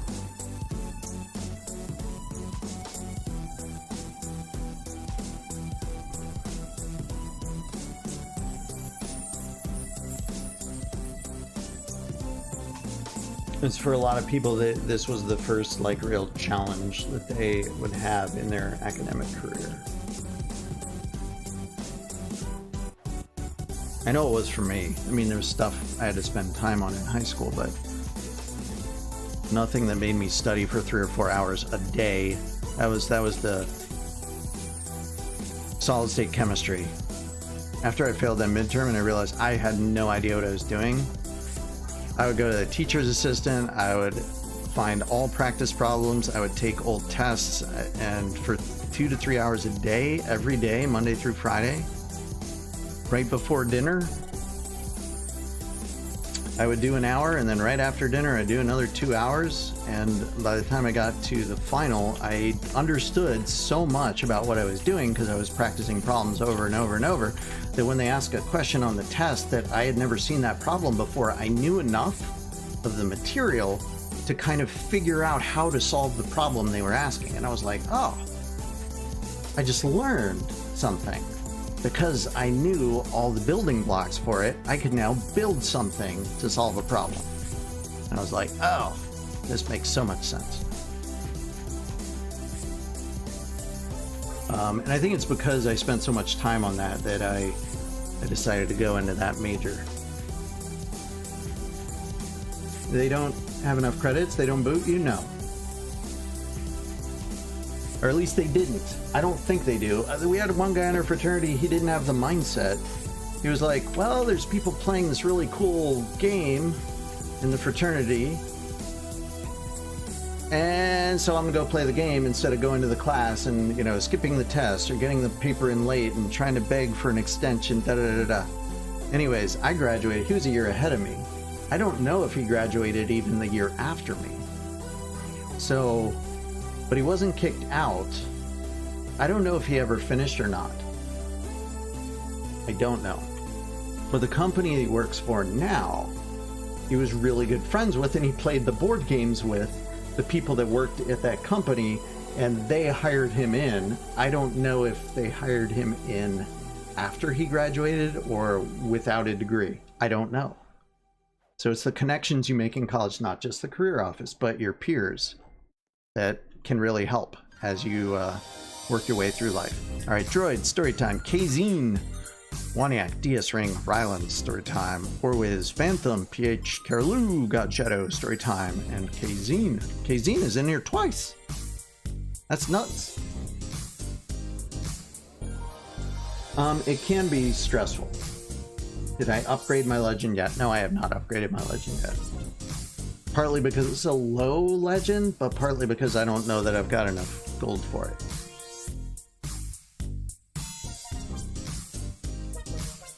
Alright, this one, I don't think I will be able to defeat the guys. So I'm running just to be with the front crew, but I don't think I will do enough damage for them. Actually, I should just switch a piece of gear here.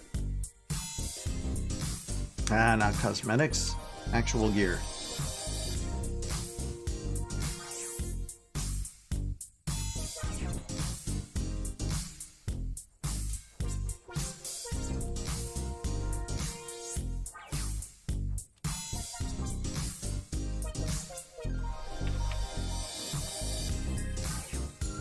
thought I had a blue mage. Don't I have a blue mage?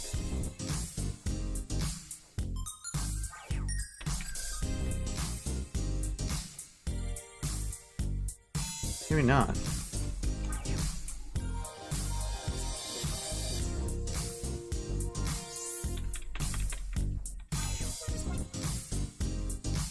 Huh. Apparently I'm a green mage.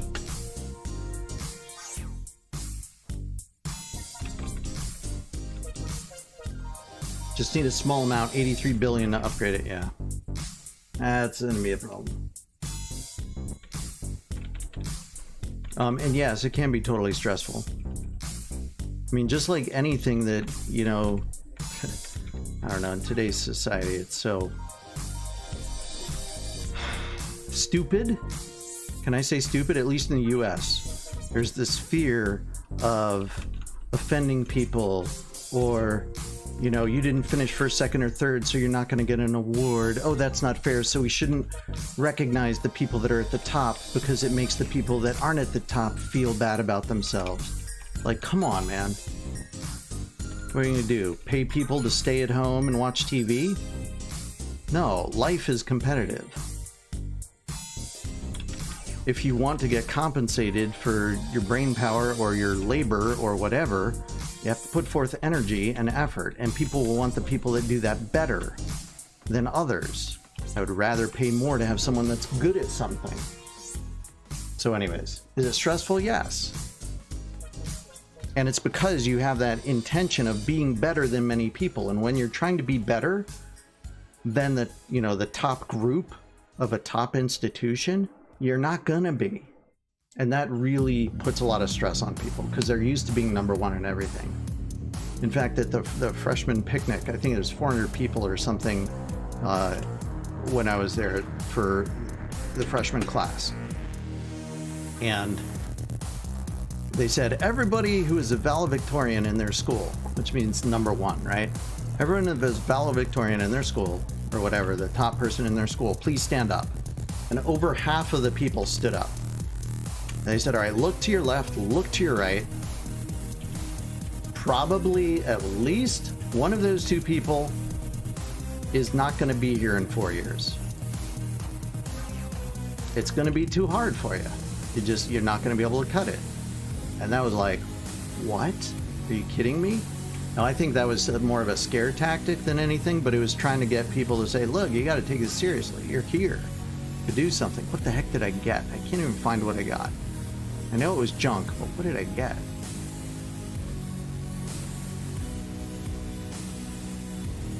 Someone help me out. What did I get that I can sell? What was it?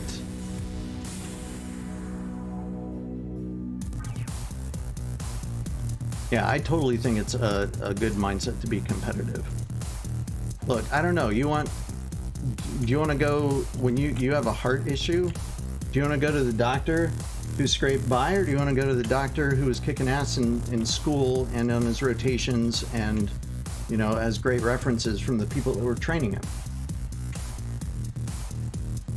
I mean, really? Is that even a question? Do you want to get the guy that participated in med school, or the guy who worked his way to the top or close to the top?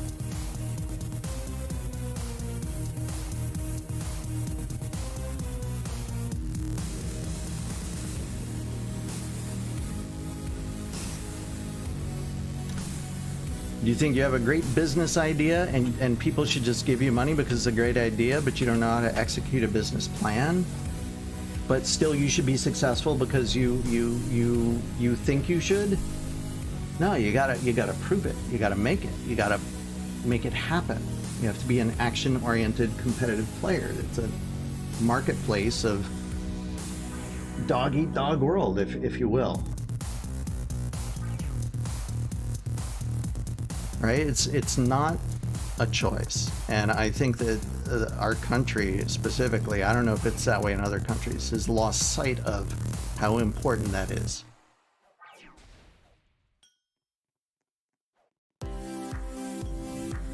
Now, if you're playing soccer because you want to have fun and you don't want to be in a competitive league, then go have fun. At some point, You might not be invited to play in the soccer team because it's all become competitive now. You've grown out of the fun leagues, or you join a club sport thing or something. This acupuncture guy had spent like 14 years in school for it, and there was a handful of people that completed it. He was funny. He spoke very little English. Nice. He was probably really good though. I don't know if he, you know, is it 14 years but he could have done it in 7? Or is it 14 years because he wanted to become an expert? And then there's also the people that become an expert in something, but they actually can't do it. You know, they have the knowledge, but they can't practice it. You may understand something, but not be able to actually make it work on in the domain you need to do it in. That's a real struggle. Chinese acupuncture. Yeah, it takes how long to graduate. Got it. All right, we got Droid, story time. Keyzine, Waniak, DS Ring. Story time, story time. PH Buddies, Kirilu, Gerson, God Shadow, story time, MK Zine. What the heck? Oh no, I joined Rylan into some other dungeon by accident. Oops. Oh well, hopefully he catches up the next round. He healed the needles up he heated the needles up warm and would comment, ooh, that's warm. Nice. No free carry. Yeah, so sad. I don't know. Probably whoever had Rylan join was like, oh, I'm so excited. Someone's going to carry us. I'm like, oops. I just did something bad.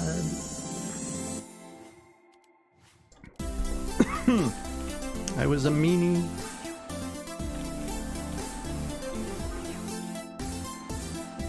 Story time. He asked me, oh, you gonna cry? In his Asian accent. Threatened to tell my wife. That's hysterical. Has anyone here had acupuncture other than story time and me?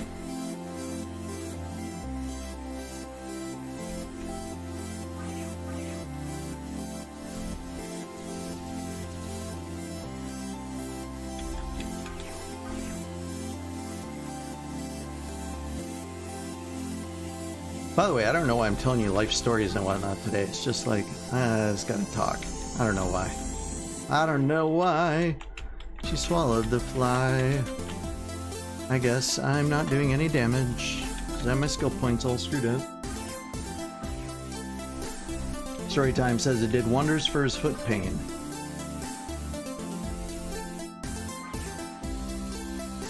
Never had it. Also, hello, JJ. You missed all the crazy stories from college days. But welcome. What new college story advice? Oh yeah, competitive stuff. So yeah, I think that at least the U.S. country has lost its way in elementary, middle, and grade school for giving. And you're a teacher, right? So you should be able to, I don't know, give your own opinion, which might be completely different than mine, and I'm fine with that because I don't censor, unlike YouTube. But education system, I think, is screwed up in many different areas, but the most one is that you don't get. Oh man, I got killed too. You guys couldn't beat that before I got killed? Unbelievable. Oh, at least we can track someone. Is that they're eliminating competition and they're giving everyone like, congratulations, you were in the general vicinity of this class or this sports team or this whatever, and so therefore you get a certificate of awards, you know, for participating in life. You know, it's not like, oh, you scored this on the test, therefore you failed, or therefore you got a B instead of an A, or, you know, all the scores for this semester have led up to this final grade. I don't know. The impression I get is that that's being stripped away, and people are I heard of a school where the people that made the AP, what was it called? The Honors Society. The National Honor Society were not informed that they had made it until after their college applications had been in, because the administration of the school did not want the people who didn't make the National Honor Society to feel bad about themselves.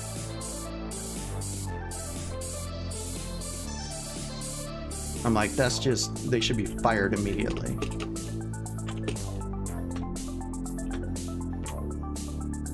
Now, it may be a joke, I don't know.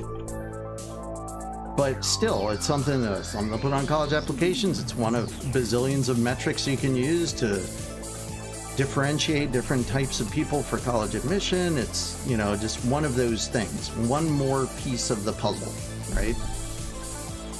Doesn't mean it's a good idea or a bad idea, but the doing what was done, I think that is criminal. Wait, this isn't anything, right? I can get rid of this. 75, gray. There we go. That must have been what we got.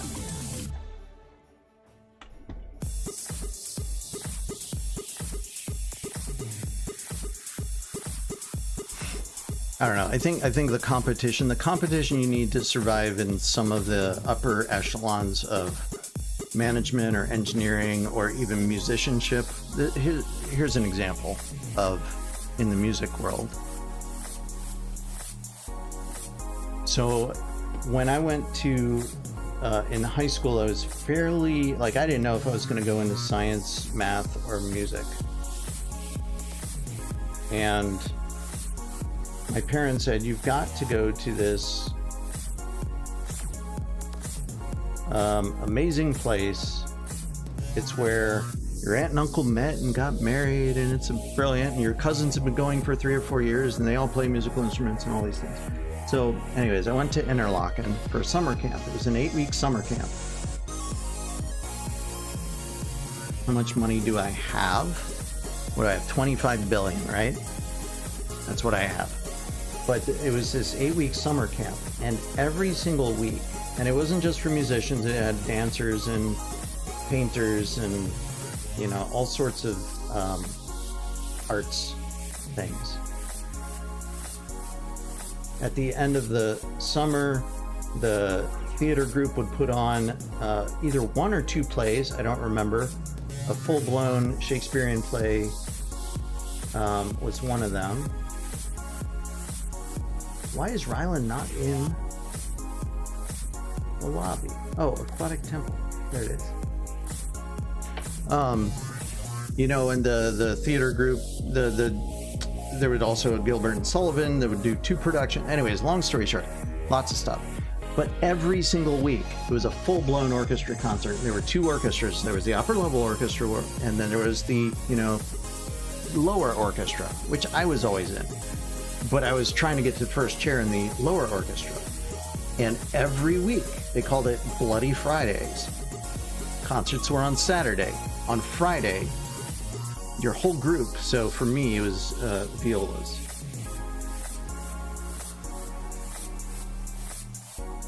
The whole section, so all the first violins, all the second violins, all the trumpets, every section, during their sectional, which you had like 3 times a week. This was the last one.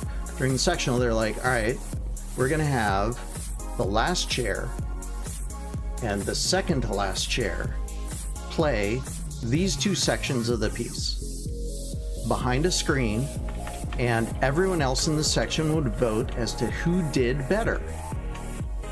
And based on that, they would either stay in the same chairs, or the last chair would move up 1 chair. And if they moved up 1 chair, then they got to challenge the next chair. And so it was theoretically possible for the last chair in the section to work their way all the way up to first chair. Didn't happen, to my knowledge, ever. But every week you had to learn a full repertoire of orchestral music by the day before the concert, because that's when the challenges were, and you wanted to at least maintain your chair. If not, you know, go up a chair or 2. We just did this. Why did I do this? I picked the wrong one. I'm sorry. I'm getting distracted by talking. And so during those challenge sessions, if you're a first chair, like, everyone is gunning for you. And if you were able to stay first chair, the next day, Saturday, you had the chance to challenge into the top orchestra and challenge the last chair from the top orchestra, which meant you had to not only learn all of your repertoire for your concert, but you had to learn all of their repertoire for their concert if you wanted to try and get into the upper orchestra. Anyways, they call that Bloody Fridays for the lower orchestra, and it was, I guess, Bloody Saturdays for the upper, or maybe it was Thursday and then Friday. I don't remember.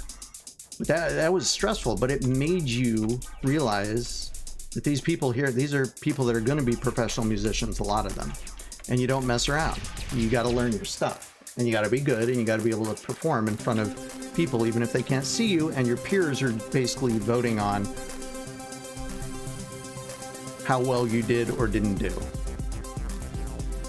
So that level of competition was amazing.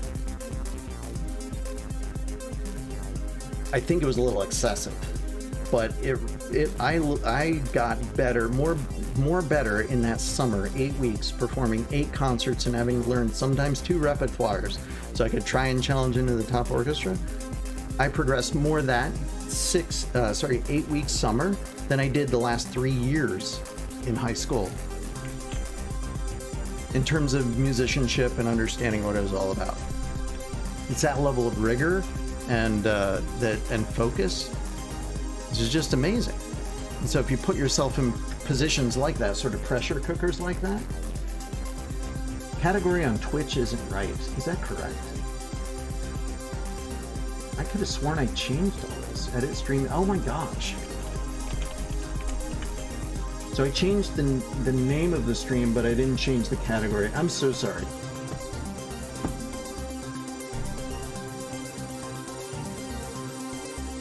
Like, sometimes in life you want to put yourself into the best possible pressure cookers you can so that you can excel further than most people would otherwise. That's what I kind of felt like MIT was, that part of that in certain areas. Like, I didn't know it was going to be that in certain areas, but it did do that. Sometimes you need to put yourself in a social pressure cooker so that you can learn certain skills socially or politically too. Not fun. I put myself in a, here's more random droid revealing. See ya, Mentlada. Appreciate you coming by. 3 more until Krampus, that's right. Alright, Droid, Henry, Storytime, Kazine, Waniak, DS Ring, Ryland, Storytime, Warwiz, PH, Christ, I'm scared of women. There's a pressure cooker you can put yourself in. Go join a, I don't know, what are things that women typically do? I don't know, go be a dancer. Go join the cheerleading squad. I had a friend of mine in high school. He had this horrible stuttering problem. He and his brother, they were twins. They both stuttered horribly. Blew my mind. The college that he went to, he went and joined the cheerleading squad. He was one of 2 men because he was very athletic. Like, that's where he spent his time. And very smart. But he joined the cheerleading squad, and he was like one of 2 men in the cheerleading squad, and part of that, plus some of the things we did in high school, helped him get through and over his stuttering. Play volleyball, right there. It's just, yeah, put yourself in these pressure cooking situations where you are forced to adapt and learn. JJ says play volleyball. I think that's a great one. I don't think that's only women, though.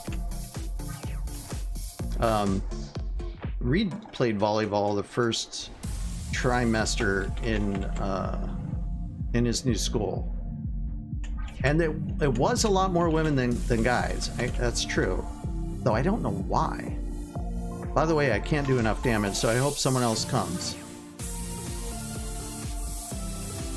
But put yourself in situations that are going to stretch your ability to be comfortable, because that's when you actually, I don't know, grow more in a certain area, is when you're uncomfortable and you learn how to work through it. By the way, half the time I'm talking, I'm trying to give myself a pep talk to do certain things, right?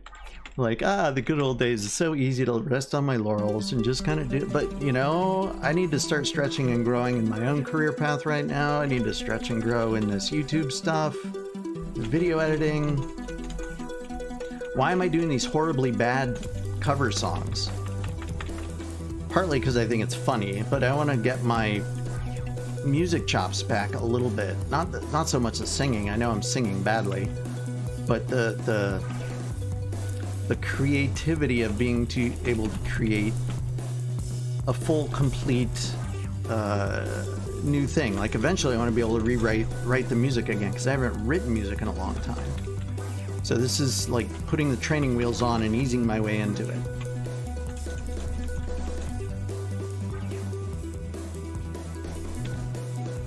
We're talking about pressure cookers. What else was there? Was something I was going to point out there.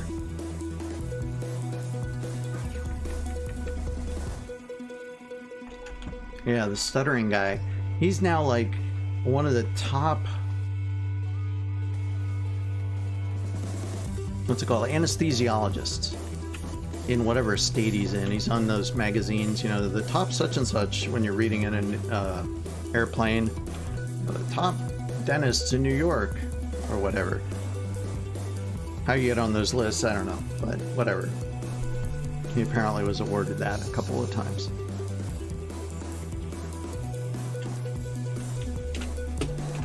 If you're socially awkward, go try out in drama. Go try out for a play. Oh, I know what I was going to say.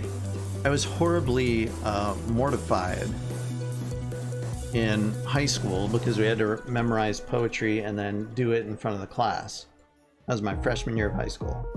I had to memorize a poem, perform in front of the class, and, you know, of course, we get graded on it.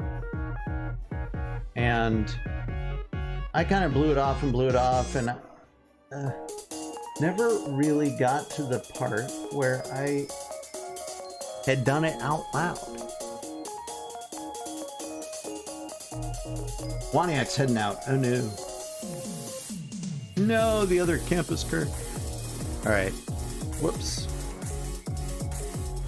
So when I was of course one of the first people to get called, and I had like actually never said the poem out loud verbally, and so I'd never actually practiced what it would be like to actually perform it. And so it was horrible, and my mind went blank on the second line, and it was a disaster. And I was mortified right in front of all my friends, and yada yada yada. So, horrible situation. So I was petrified of performance or being in front of people, public speaking, whatever you want to call it, for a long period of time. And eventually I was like, enough of this. This is stupid. So I started entering in poetry slam competitions and talent shows where you're performing in front of in poetry slams. I don't know if you've ever been in poetry slam. They're kind of fun. You should try it out. But you're in front of, maybe 10 people to maybe 100, but usually smaller groups of people. And it's an interesting group. You should all try it sometime. You have to bring your own poems. You have to write your own poems. So that was another thing you had to do. But I started doing that until I was just done with it. I was like, I don't care if I mess up. Ice Skin says my game category isn't right. I just changed it over on Twitch. So thanks for letting me know at 11:05. I changed everything, the title of the stream, everything, except forgot to change that. So I apologize. If you were joining trying for Genshin, it is not Genshin. Here, I'm gonna go back to healer, since that's what I'll be for the next round or two. So anyways, I knew I was finally over it when I performed at an Intel talent show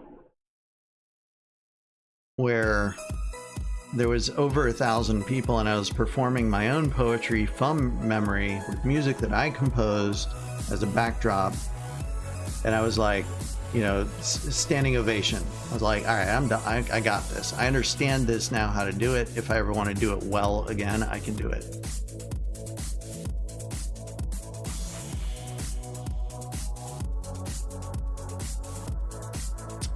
Wait, where'd the helmet that I'm borrowing go?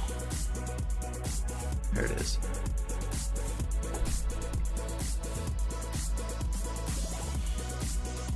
Too much junk here. That's it. All right, there we go. Okay, hopefully some people will actually do the fighting, because we will need people here. Legendary life experiences. Yeah, seriously. That's I think the sooner you learn this, the better you'll be in life. Is find the stuff that makes you uncomfortable.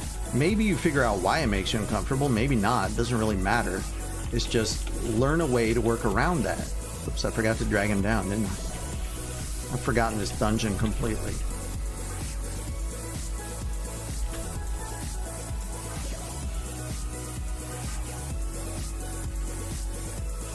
And you know what? It takes a lot of guts to do that, and it's hard to do. And I know that if you've never done that, it's not something that you're gonna say, oh, that's a great idea.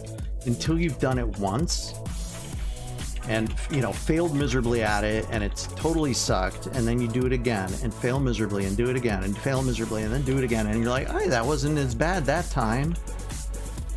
If this is something you really want to get better at, you know, a skill or a situation, then go do it more. Do it as many times as you can until it's like, you know, falling off a bicycle. As one of my friends says. Like, oh, don't worry about it. It's just like falling off a bicycle.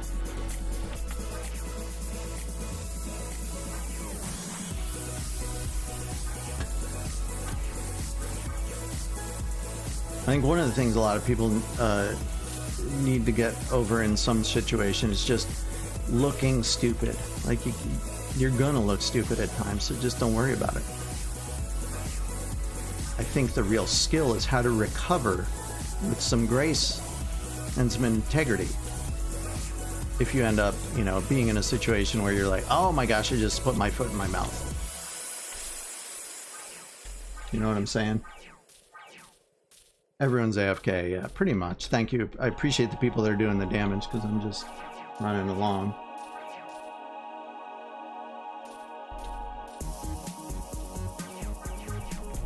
Here's another thing. I'm afraid of heights. Still am, kind of, like from really tall places.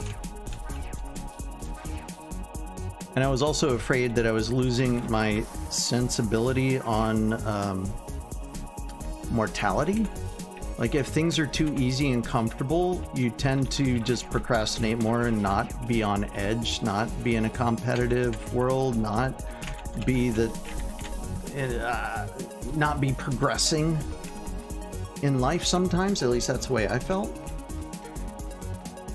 And so I figured I would get over that by going skydiving and put my life at risk so that I could jumpstart both the importance of life as well as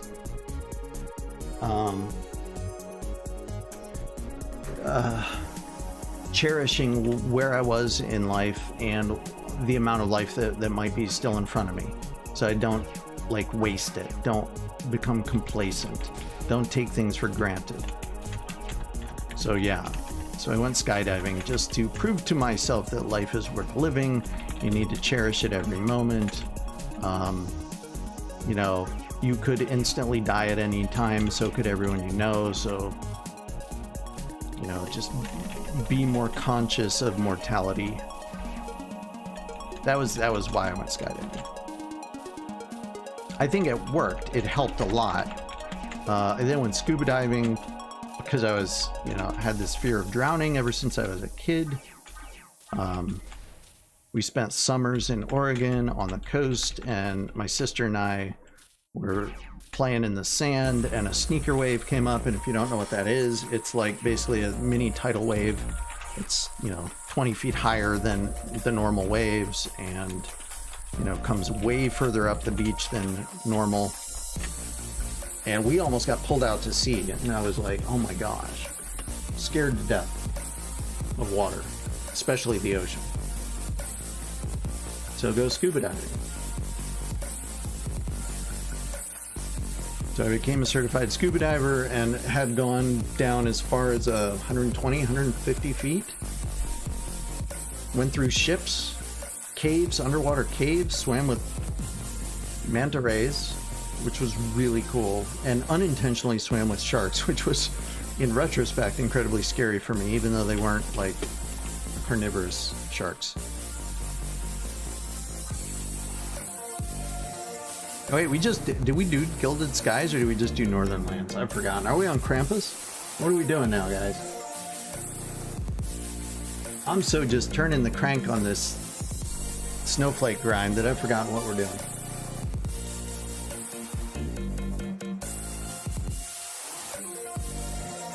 Gilded Skies, thank you. Ah, not hardcore though. Okay, everybody hands on deck. We need, like, people to pay attention on this one.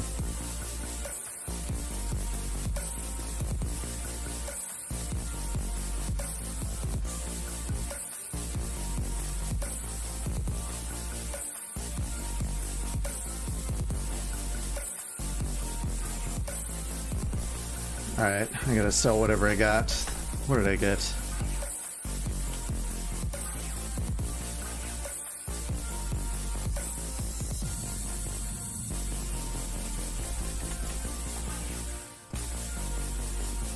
By the way, I don't know, JJ, if you're still here, but totally want to add some people into voice chat. So I was either some of my moderators, Storytime, possibly, if you want. JJ, if you ever want to join in and be on the voice call, that is stuff that I am definitely open to. Because who wants to hear about my life? My life is just boring, unexciting. Just go skydiving and scuba diving and poetry slams and MIT hacks and getting stuck in toll booths. Alright, we got a Quastel, Droid, Kazine, DS Ring, Ryland, Storytime, Warwiz. I'm scared. There is a voice chat? Yeah, I just haven't set it up to go through my OBS. But I'm totally open to doing it. I've watched your streams where you have it and they're like 2-3 people talking. I'm like, that's awesome. I think that would be fun.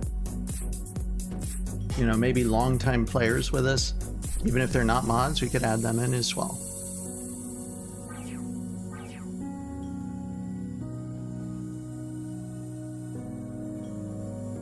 Okay. Maybe I may figure it out by next week. Maybe not. I don't know, but we'll try. We'll see what happens. All right, here we go.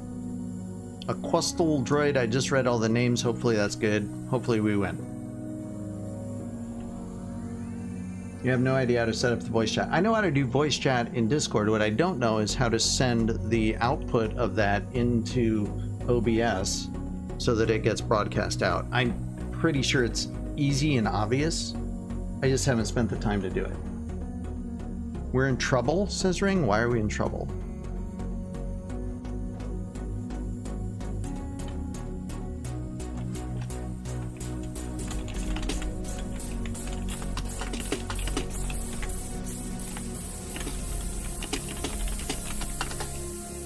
This is not a carry. Wake up, everybody.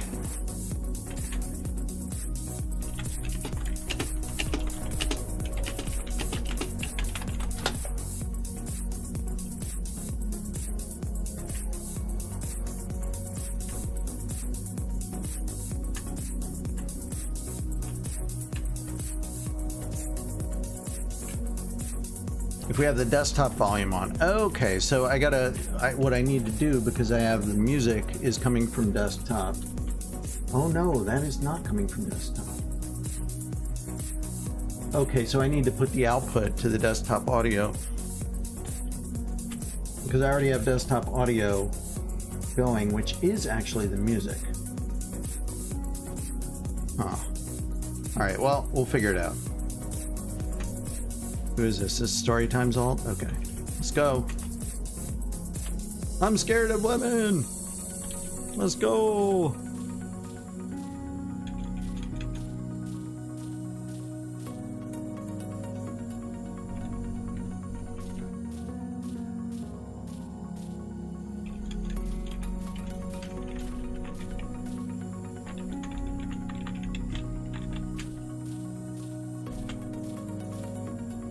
Nice.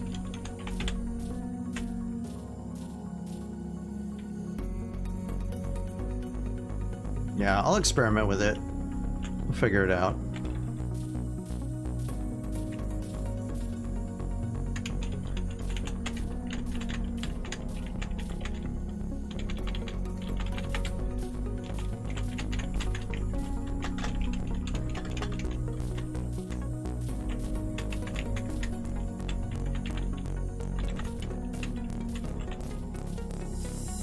All right, what I don't know, what else you guys want to know about my life or universe, or what other crazy stuff have I done? Such crazy situations I put myself in to grow in one way or another.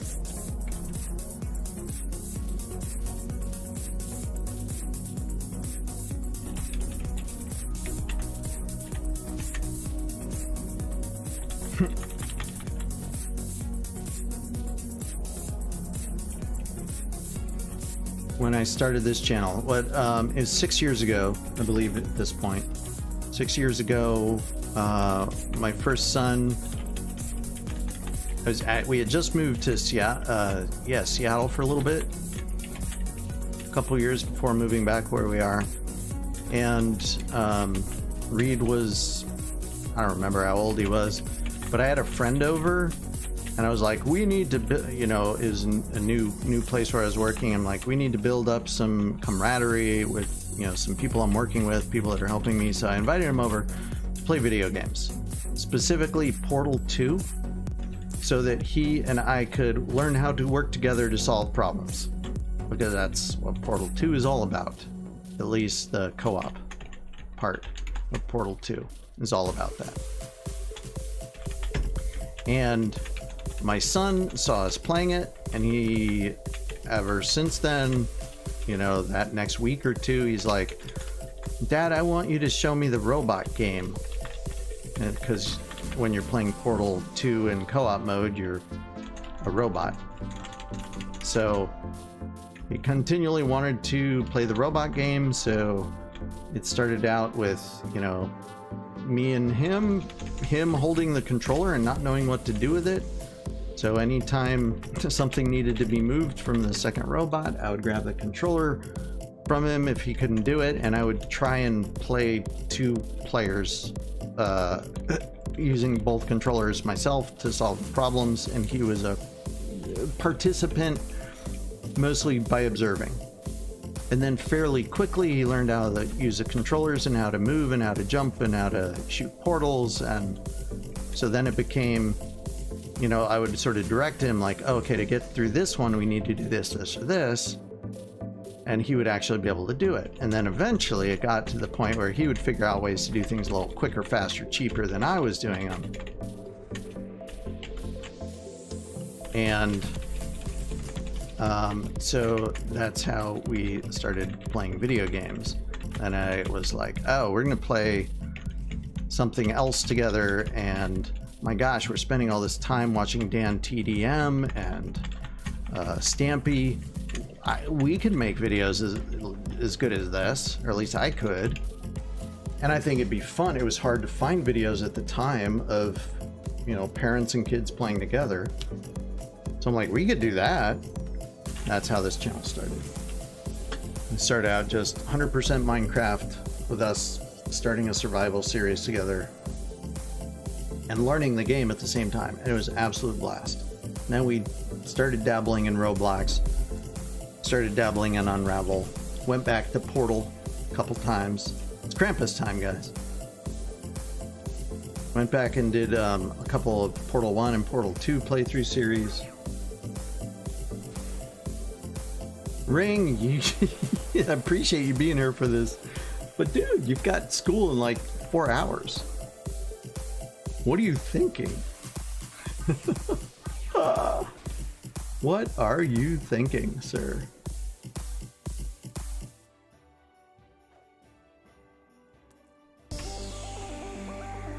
Anyways, that's how and why we started the channel. I just wanted some things that was both family friendly and for people in the, you know, age 4 to 10 demographic initially, that I thought would be fun. All right, if we have a second player to do War Wiz, are you going to be healer? We need at least 2.2 health, everybody.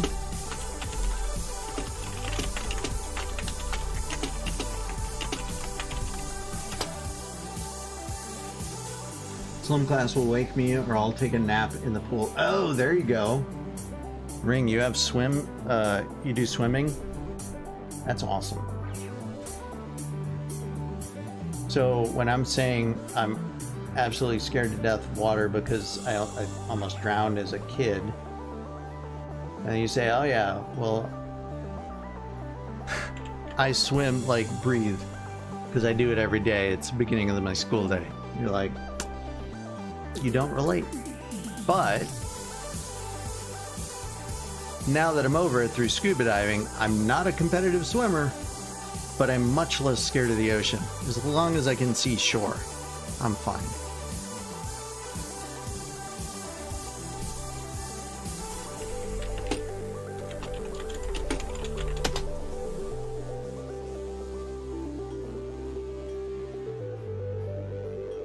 All right, we're ready to go?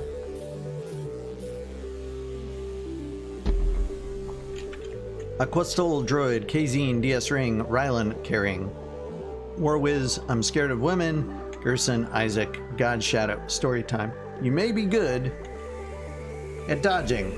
Does not mean that you will survive Krampus with 10 people. There's a lot of RNG that goes into this. By the way, Ring, don't take a nap in the pool.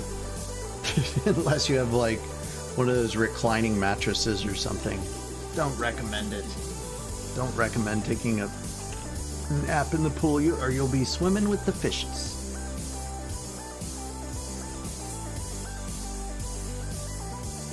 So get this. This is some insanity going on in my world right now. I think I've mentioned that I have been ever since college in singing groups. Actually, I sang in choir in high school, but was never really into it. But I've sung in a cappella groups all through sort of the last half of college, grad school, and then joined some local groups when I was at MIT. I'm sorry, when I was after MIT at Intel. And then I moved a couple places and stumbled into some being in, you know, 4, 5, 6 man a cappella groups on and off for years now. And have been sort of off for the last 4 years, partly because people moved around and yada yada yada, partly because one of the lead people that would organize the group, you know, moved to Boston, and so, you know, the group sort of fell apart. Partly because, anyways, there's lots of reasons why there was no group for the last several years. Then there was COVID, right? All right, I'm trying to stay opposite of the other healer, so I think I need to run this way.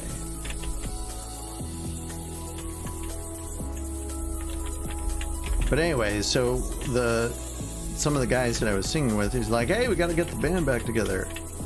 And so for Halloween, around Halloween, one of my friends is in a Chamber of Commerce. This is very long.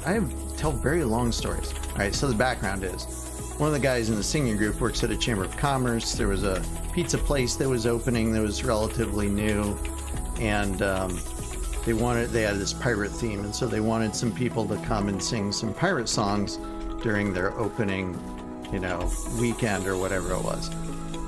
So he got my a cappella group back together. We learned like 5, 6 little sea shanty pirate songs, dressed up as pirates, and sang at this place. All right. And it was so much fun to sing again, even though I'm like, why are we singing pirate songs? This is crazy. I don't get it. I'm not a pirate guy. I've never cosplayed pirate stuff. But whatever. It was just fun singing. And so after that, one of our guys said, we should go enter in a competition again, which we used to do.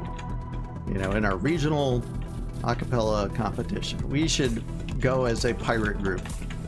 Instead of just, you know, your standard pop a cappella group, we should go as a pirate group. And so he's determined that we are going to do it, and we're going to do it in March. End of March is when the competition is. And so we had our first rehearsal today. This is going to be insane. It's going to be an a cappella pirate song group with a vocal percussionist, which is awesome and insane at the same time.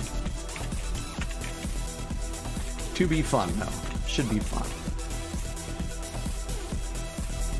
What was the point of that? I don't know. That's not my comfort zone. Performing in front of 1,000 people? Sure, I can do that. But as a pirate? I don't even have a good costume.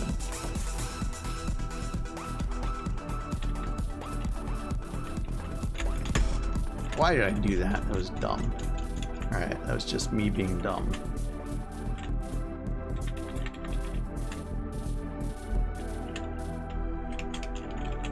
Alright, tell me, do we have DPSs? Please tell me we at least have one. Oh my gosh, we only have one? No, we have two. Unless there's 3 healers. I thought there was 2 healers.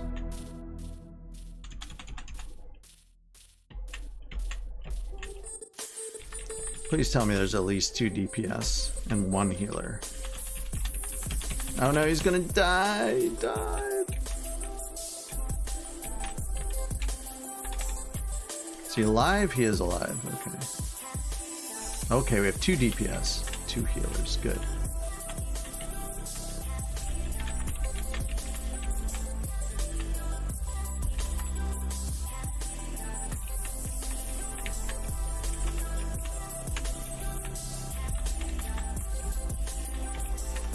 So I'm not looking at chat because I don't want to kill the run by slipping.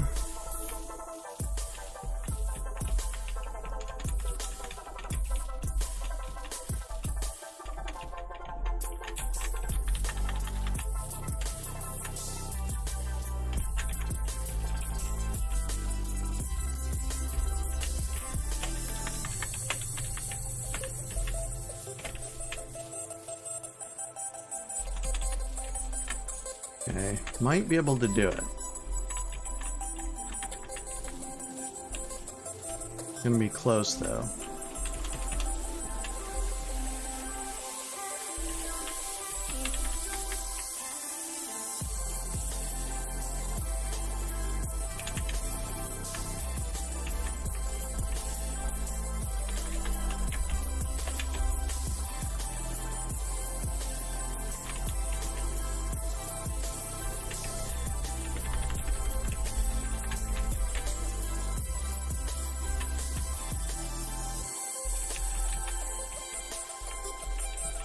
Yeet!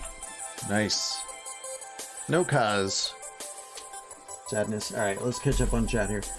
Pirates, it sounds fun. Good luck with it. Thank you. Arr. So we're trying to come up with bad jokes we can intersperse between the couple songs. You only have, I think it's either 10 minutes or 12 minutes to perform. So usually groups do like 3 songs, 3 minutes each with like a little bit of banter in between. And so we already have 2 that we did for this pizza place opening. And so now we're trying to figure out, well, what do we already know, basically, that we can then change the words to be really funny pirate words. And so we're trying to figure that out. Or what other song can we learn that people know, but not something we already know, but something that would be easy to learn with pirate songs. And so we came up with, well, maybe we could try and figure out, like, where did we bury our treasure? We all got, you know, we had too much rum that night and we forgot where we buried our treasure. And so we started into the Beach Boys song, well, where did we bury it? Was it Bermuda, Adida, come on pretty moment? Maybe it was in Satego country, you know, where you go through all those different islands and beaches.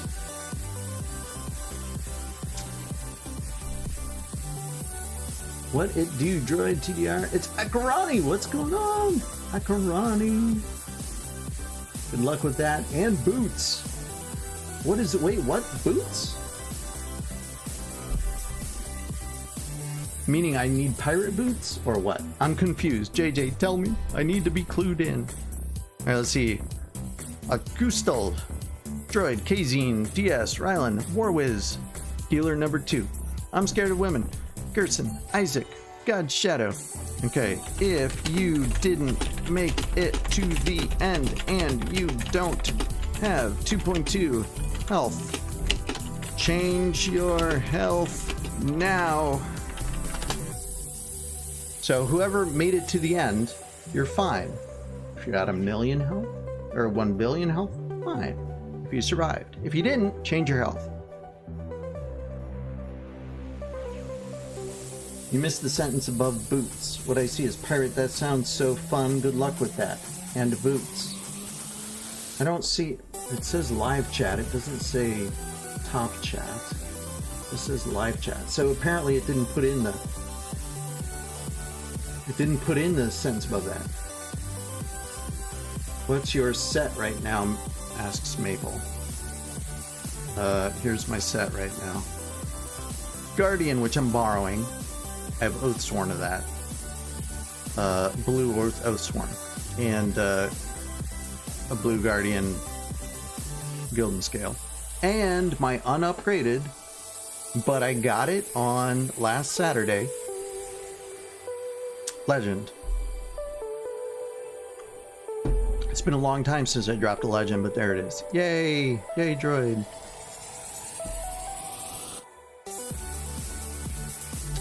But when I play Mage, I have 2 green Gilded Scales.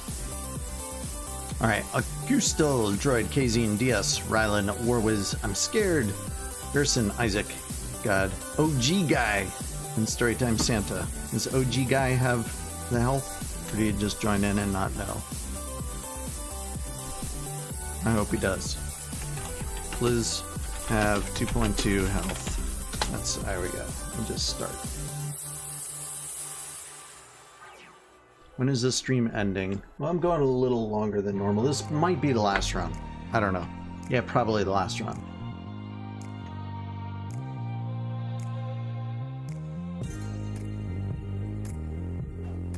Yeah, JJ, I don't know why it didn't put the sentence above the boots or below the boot. I don't know. Something and boots. So I don't have a costume outfit, if that's what it's referring to. I do have a sword, but apparently some of the other guys actually have better swords than the sword I have. Oh no, please, no. Please don't teleport fail. There we go.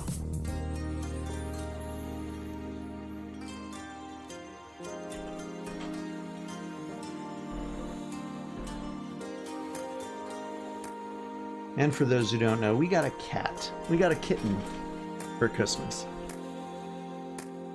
Thought that would be of interest if you did not know. You haven't been on our Discord. A couple pictures of the kitten are there. We called him Mochi. That was the suggestion by Mimi on our Discord. Retype the sentence. I guess you can't see it. Yeah, you know, sometimes YouTube just sometimes it just misses stuff. But you know, that it works at all is still baffles me. It's amazing. It's wonderful. That you can have people around the world within, you know, 30 to 60 seconds seeing something you're doing on your screen and replying back so that you can sort of interact with them within that sort of time frame. It's just nuts. Absolutely nuts.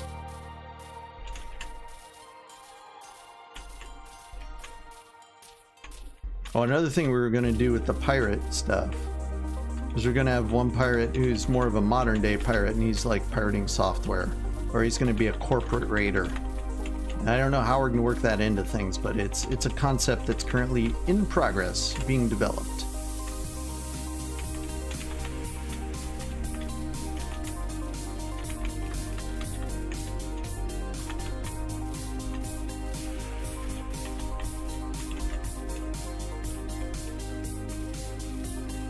Alright, so that's where the other healers are. Okay, I need to be on this side.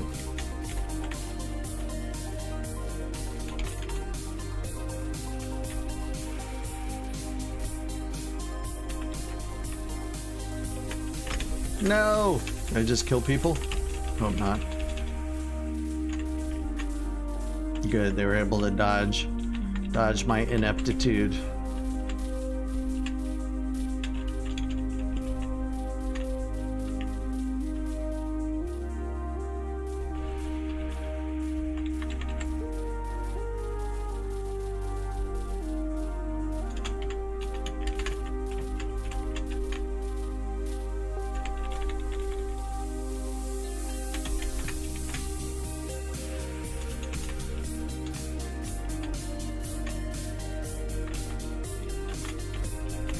I don't know why I walked into that, I just did.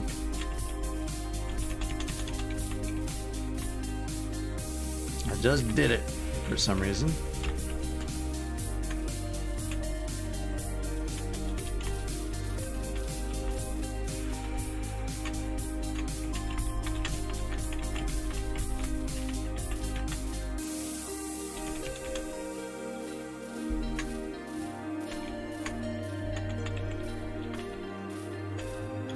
Story time, I like the idea of always walk counterclockwise if you have the sticky lines on you. That's I like that. Trying to make sure everybody knows when you've got 15 people playing. I guess that's why I talk, why it's up to me to talk that, explain those instructions, but that's a great idea. I like that. That's probably how the clans and the groups do it with bigger groups.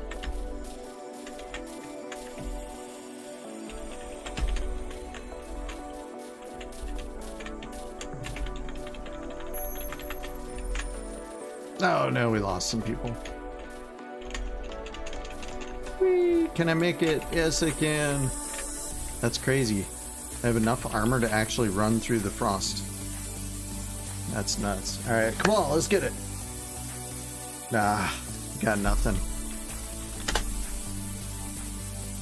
Nothing. We got nothing. Streams might be flagging it because I use colors in the sentence. Guess you'll have to just see the screenshot. Okay. Put a screenshot in your server. Thanks, JJ. I appreciate it. I think that's it. It's close to midnight. I gotta get some sleep. Have to get Rylan up at 6:45 for school. Cook breakfast. Get packed lunch. So let's say goodbye. Over on the docks, we got 240 snowflakes today. That's pretty good. I think last time we got 300. We had fewer teleport fails last time. So that's probably what did it. We had 2 or 3 teleport fails that got us all in a kerfuffle today. Hey, I'm not dancing. Yes, what would you like? Garçon. Not create. Come on. Inventory. Rainbow light show. And where's my sparkle? Where's the sparkles? There it is.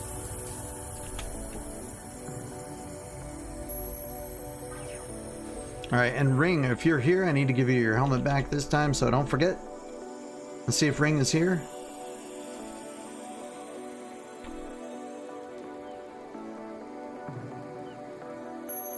He's not here. Okay, I have to give him back to him midweek again, it looks like.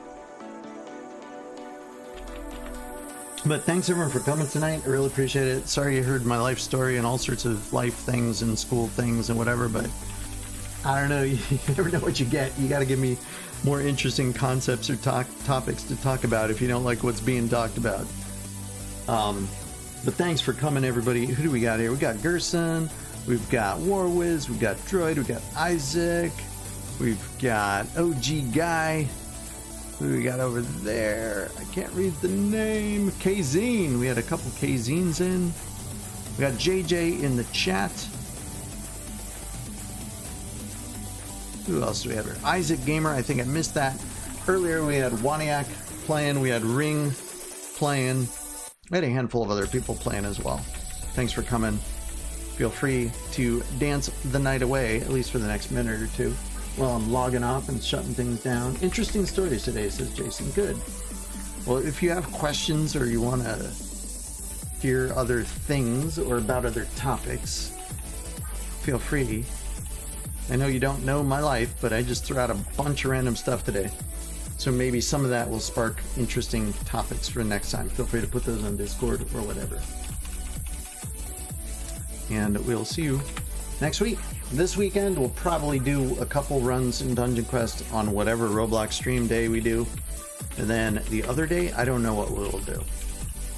We used to always try and do Minecraft, but last time we streamed Minecraft, we had like nobody join. So we put a pause on that for a few months. We used to have like 5 to 10 people join, and suddenly it went silent for a couple of times. So there you go. We'll see you guys later. Bye-bye.